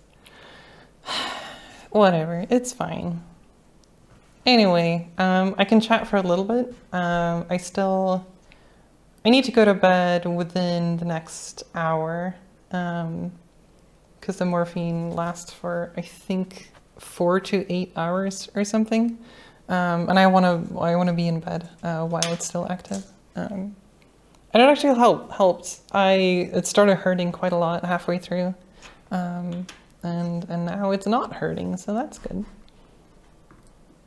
Anyway, do you have any questions, or why are you taking morphine? Oh, it's because pain medication. I got surgery last Monday, and I basically have 3 tiers of pain medication. And the morphine one is the strongest one for the worst cases. And I've noticed that when I'm sitting up for a long time, it gets worse and worse over time. So this is just to stave off that last bit of pain. Also helps me sleep. But yeah, so basically the surgery has made it so that anything using my chest muscles hurt a lot. And you start to learn that like everything you do connects to your chest muscles because for whatever reasons, bodies do that. But I'm getting better now. I can at least somewhat get out of bed and get into bed without help. So that's good. Any chance you get your bard to be more of a support healer, to buff your tank to make you guys survive more? I don't know. I mean, that's up to Tristel. I don't think we're playing that much into like min-maxing or making sure that we're like working well together for better or worse. I think it's more like we're trying to just do whatever we think is good individually. I guess it's more Kyra has picked a lot of stuff that's like really good for the team, I think. Tristel seems to be so far more of a like illusionist type of caster, I guess. Not too much healing, but she does have healing. But I don't know what route she's gonna go. She can go whatever she wants, I suppose. It's been a while. Do you remember me? I remember your nickname, but there's a lot of people coming through to watch the stream, so. Why didn't you want to ask for standards experience? I don't want to nag about it. Tristel has been using Bane quite a lot, though. I think she's already doing more supportive things. Yeah, she's always been like that type of support character, I think. What? Yeah, I think Charas was asking me to like, because I didn't want to make the frog noise, to instead get XP for having my own standards and not making the frog noises on demand. Whatever. Oh my god. I should have just made a frog noise. Why didn't I do that? The problem is that as soon as you hesitate on it once, you're kind of doomed. You can't do it after that because then it gets really embarrassing. You should just do it immediately. But you know what? I blame the morphine and there we go. That's my excuse. Now I'm gonna have to update the overlay to have me at level 2 and everyone else at level 3. Was it just make a frog noise and I'll bridge the XP gap? Yes. We were literally super close to leveling up. And then he was like, you know what, just make a frog noise and you can get the last bit of experience, and I just didn't do it. Oh god. It's so annoying that like you get this like wave of embarrassment of not wanting to publicly shame yourself, but then as soon as you hesitate in doing it, that gets worse than if you would have just made the noise. Like, it's no big deal. Why didn't I do that? Jeez. Yeah. I really hope someone tried to reason with Braxis. Maybe if he had another place to go, he wouldn't be a dick. But Neil likes to have his monsters have inhuman mindsets. It probably wouldn't have worked. I mean, we tried to reason with Braxis for the first... For session 2 and session 3, we tried to do that. But at this point, it's kind of like... I don't think we can do that anymore. Unless we have like some super smart, clever idea to like reason with Braxis. But I don't think any of us could think of that at the moment. I'm salty about this. I thought Neil wanted a more wholesome campaign with like more negotiations and just stabby. Well, So, you know... Are you gonna just murder all of his NPCs now? Yeah. Or... Okay, this is the start of the murder hobo arc. Okay.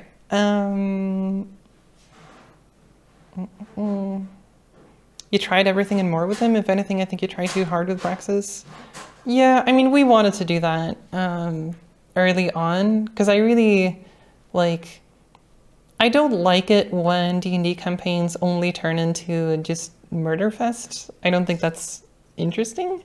I think like most of the interesting parts in D&D comes from like conversations and interactions with people, and just murdering everyone just kind of deletes the opportunity to do that. Yeah, and I feel like like Tara is saying, like when Braxis was ordering everyone to attack us, like at that point, it doesn't matter if Braxis is some lizard person or a friend of mine even, or if it was Annabelle. At that point, that person wants to kill us. And I don't want to extend charitability toward a person like that. So, like, yeah, that's a line, you know? He did spare you twice. Maybe you sparing him caused him to spare you. Though it might be a twisted way of dishonoring you. Yeah, I don't know if Braxis actually really spared us. I mean, Braxis wanted to kill us, right?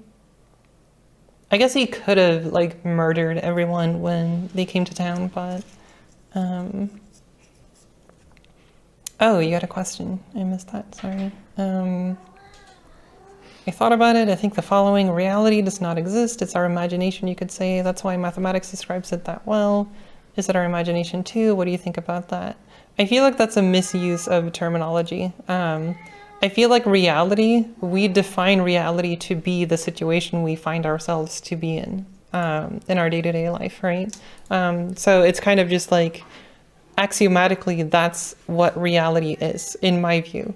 So like, even if we were living in a simulation or whatever, that is reality to me. If I never find out about any external world, then I don't care about that. That is reality, right? That's how we define it. Yeah. So I don't know. It sounds a little like, what's the, oh God, I'm too tired to do philosophy. Is it solipsism? Where that's sort of, no, that's different. Sounds close to it though. Yeah, it actually sounds like solipsism, where it's like the only thing that exists is our imagination, sort of, I think. I forget the exact definition. Anyway, okay. I should sleep. Hope you get more chances to have social interactions. Unmodified D&D tends to be extremely heavy on the combat encounters. Neil seems to be running far fewer though. Yeah, I think I think if I wanted to give Neil one point of feedback, it would probably be that I would have wanted more social interactions. But I feel like it's a pretty good balance as it is right now. I'm kind of Yeah. surprised that I sort of don't. Because, What? like, I just feel so awkward and stressed when we're doing social things. And so I Yeah. kind of like just being mechanical, stabby. But that's kind of Yeah. an indication that I'm probably just bad at D&D. I don't know. For me, it's like the mechanical stuff is fine, but it's not as interesting as the social stuff to me, because the social stuff has more like opportunities and branching and unpredictability and whatnot. But it is harder. Like, it puts more pressure on you, I feel like. But I also want to get better at role playing, and if I don't role play much, then it's gonna take a longer time for me to get better at that. Yeah, I wish I was better at it. It's so hard to, I don't know, like you need to like improv a whole situation and character and responses to stuff, and I guess it's a skill like any other. I was kind of hoping I would be better by default at it, but. Says a woman that didn't even want to croak? Exactly, yeah. But you know what? That's not improv. That's someone else telling me what to do, so. Hope we can convince Braxis, but it's probably a no. I don't know what we're gonna do with Braxis. I'm gonna fucking murder Braxis. Kyra is fucking committed. Kyra has angry. bloodlust right now. She's grumpy and she wants to kill Braxis. What would I want to do ideally? I want Braxis to change. I want Braxis to become a better person and learn that through empathy you can make friends and make a better future for everyone. And through cooperation we can build a wonderful world. But I think that's going to be a hard sell. Especially with Kyra behind me with a drawn sword and an angry face and bloodlust. I already tried once. Yeah. I feel like even if we try to spare him, he's like gonna come back to his society with even more shame and feel even worse about it, and it's just gonna get worse. He's been shamed twice now.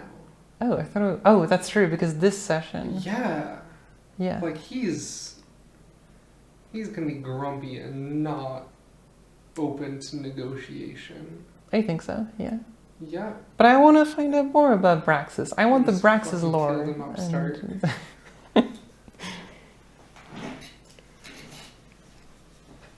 Okay. You know, Pearl has a lot of reservations about killing various creatures that don't fit into society. You have to fortify if you want to have to not kill. You have to become super powerful. Like as a town, or I know zero about D&D, but is there room for such woke gameplay? I'd love that. So that's kind of the thing that I'm drawn to in D&D, in that you can make so many decisions that you can't do in like, well, this isn't really related to D&D. It's more related to like tabletop role-playing games in general. But like, you can basically make decisions on what to do, like whatever you want. It doesn't have to be, the only thing it has to be is that has to be within your character's capabilities. But other than that, you can decide to do whatever you want, however you want. So if you want to negotiate with some bad guy, or if you want to make friends with them in some way, or if you just want to fight them, like you can choose to do that, right? But yeah, so it depends on like, but yeah, that's the thing in D&D that I really like. But there's of course combat as well. What is Thor doing behind me? The combat parts of D&D is kind of straightforward. It's kind of mechanical, like any other, like, I don't know, games with combat. But yeah, actual game where decisions matter. Yeah, exactly. Hey there.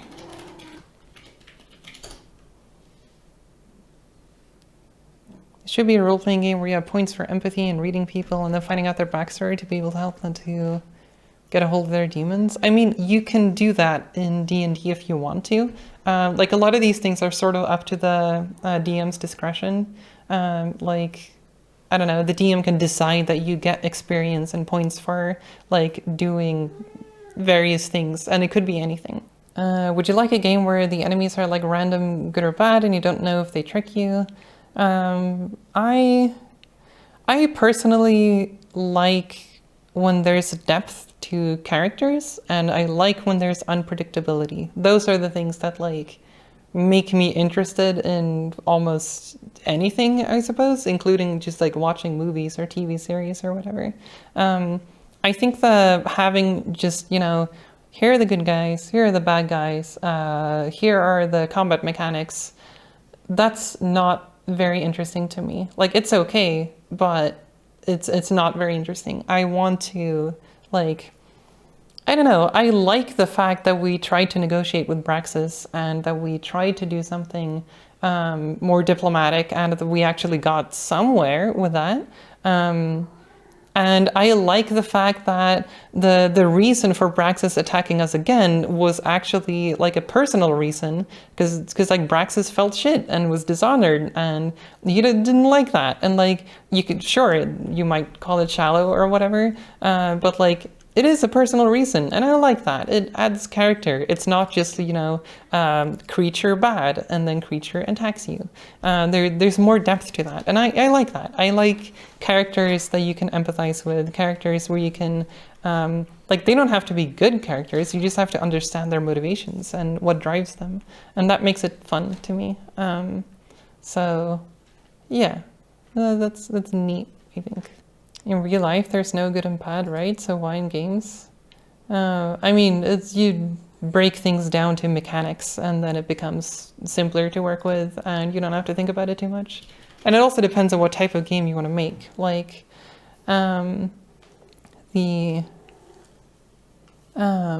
what's the game? Doom? Not the most recent one, the one that came out before that. Yeah, Doom 2016. Like, that's a game where just murdering things is fun and everything is designed around just murdering things. And it's fun and it works in that context.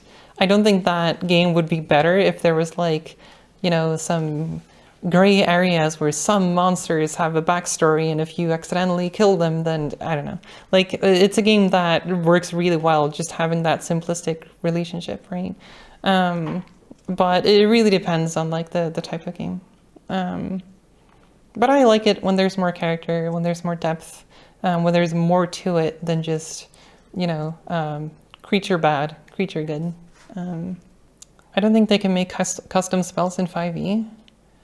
I don't know if custom spells is a thing. I mean, I have a custom cantrip, but maybe you're talking about like in-universe custom spells. I don't know. That sounds like something that would be up to the DM's discretion. Oh, you're talking about like in-game research. Okay, yeah. See, this is how uneventful morphine is. If you expected me to be high or like be super drunk, that's not how that works. So it's just this. I am not in pain. Wow. What is morphine? Painkiller. I mean, not just painkiller. It's also a like probably illegal drug everywhere because some people get addicted to it and it's used recreationally and yada yada.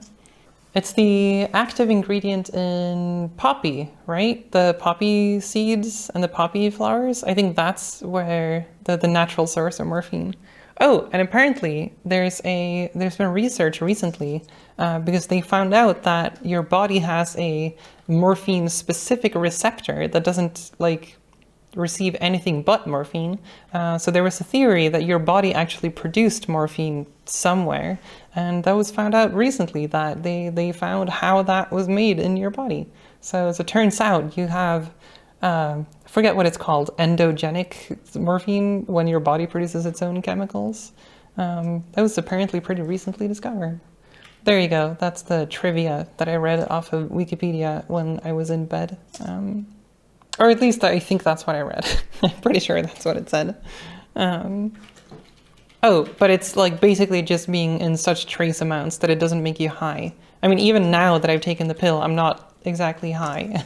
So, yeah, mostly what it does for me right now is that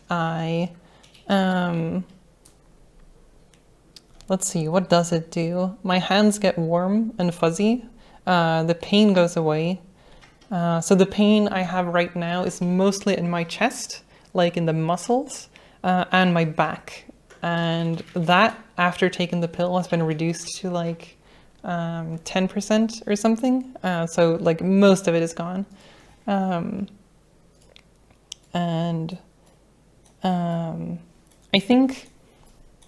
I think this is similar to when I'm high, actually. As soon as I stop doing something, as soon as I stop talking or interacting or actively doing something, when I let my mind just wander, my brain tends to slip into this more like high state.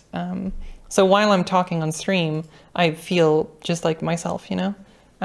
But if I like close my eyes and do nothing for a while, I'm gonna start fading away, sort of. That's something I noticed so I've been using them to fall asleep. And during that time, when I'm lying down, doing nothing, eyes closed, and I can feel it like taking effect, I noticed that I lose the proprioception of some body parts, usually starting with my feet. So I don't feel where my feet are anymore. They just kind of slowly disappear from my brain, and then it's just like, oh, okay, I don't have feet right now, I guess. And then it like wanders up my legs, and then I think my hands, maybe. I forget if there's more than that. But then otherwise, you basically just become pretty calm. And you don't really feel stressed over anything. You feel comfortable and just cozy. Unlike, you know, getting high, where everything is sort of spinning and things are very funny, you get very hungry, you know, there are so many more things happening if you're like on weed or whatever. Anyway, I should really go to bed. When you wake up, I'd love to talk to you more about the game in Discord. Yeah, sure. I will exist in Discord and chat about the game. Because you know what? I mostly just lie down in bed on my phone, so I don't have much else to do. Sitting at the computer is painful. So, yep. So yeah, you should totally join Koibu's Discord. I would link it if I add links to link. Maybe Charas could link Koibu's Discord. But I can link my Discord in case you want to join and chat about either our D&D campaign or whatever else, really. If you want to catch up on this campaign that we've been playing, Embers of the Wilds, you can find the previous, let's see, the first 2 episodes on YouTube. I'm a little bit slow in getting episode 3 up because I got surgery. So yeah, I'm a little bit behind, but it's on Twitch in case you want to catch the VOD there. You can find all the links to the episodes there if you wanna do that. Okay. I think that's it. Thanks for joining. I hope this was entertaining or otherwise interesting. I'm going to lie down and have my feet fade away subjectively, I guess. Yeah. Thank you all so much for joining.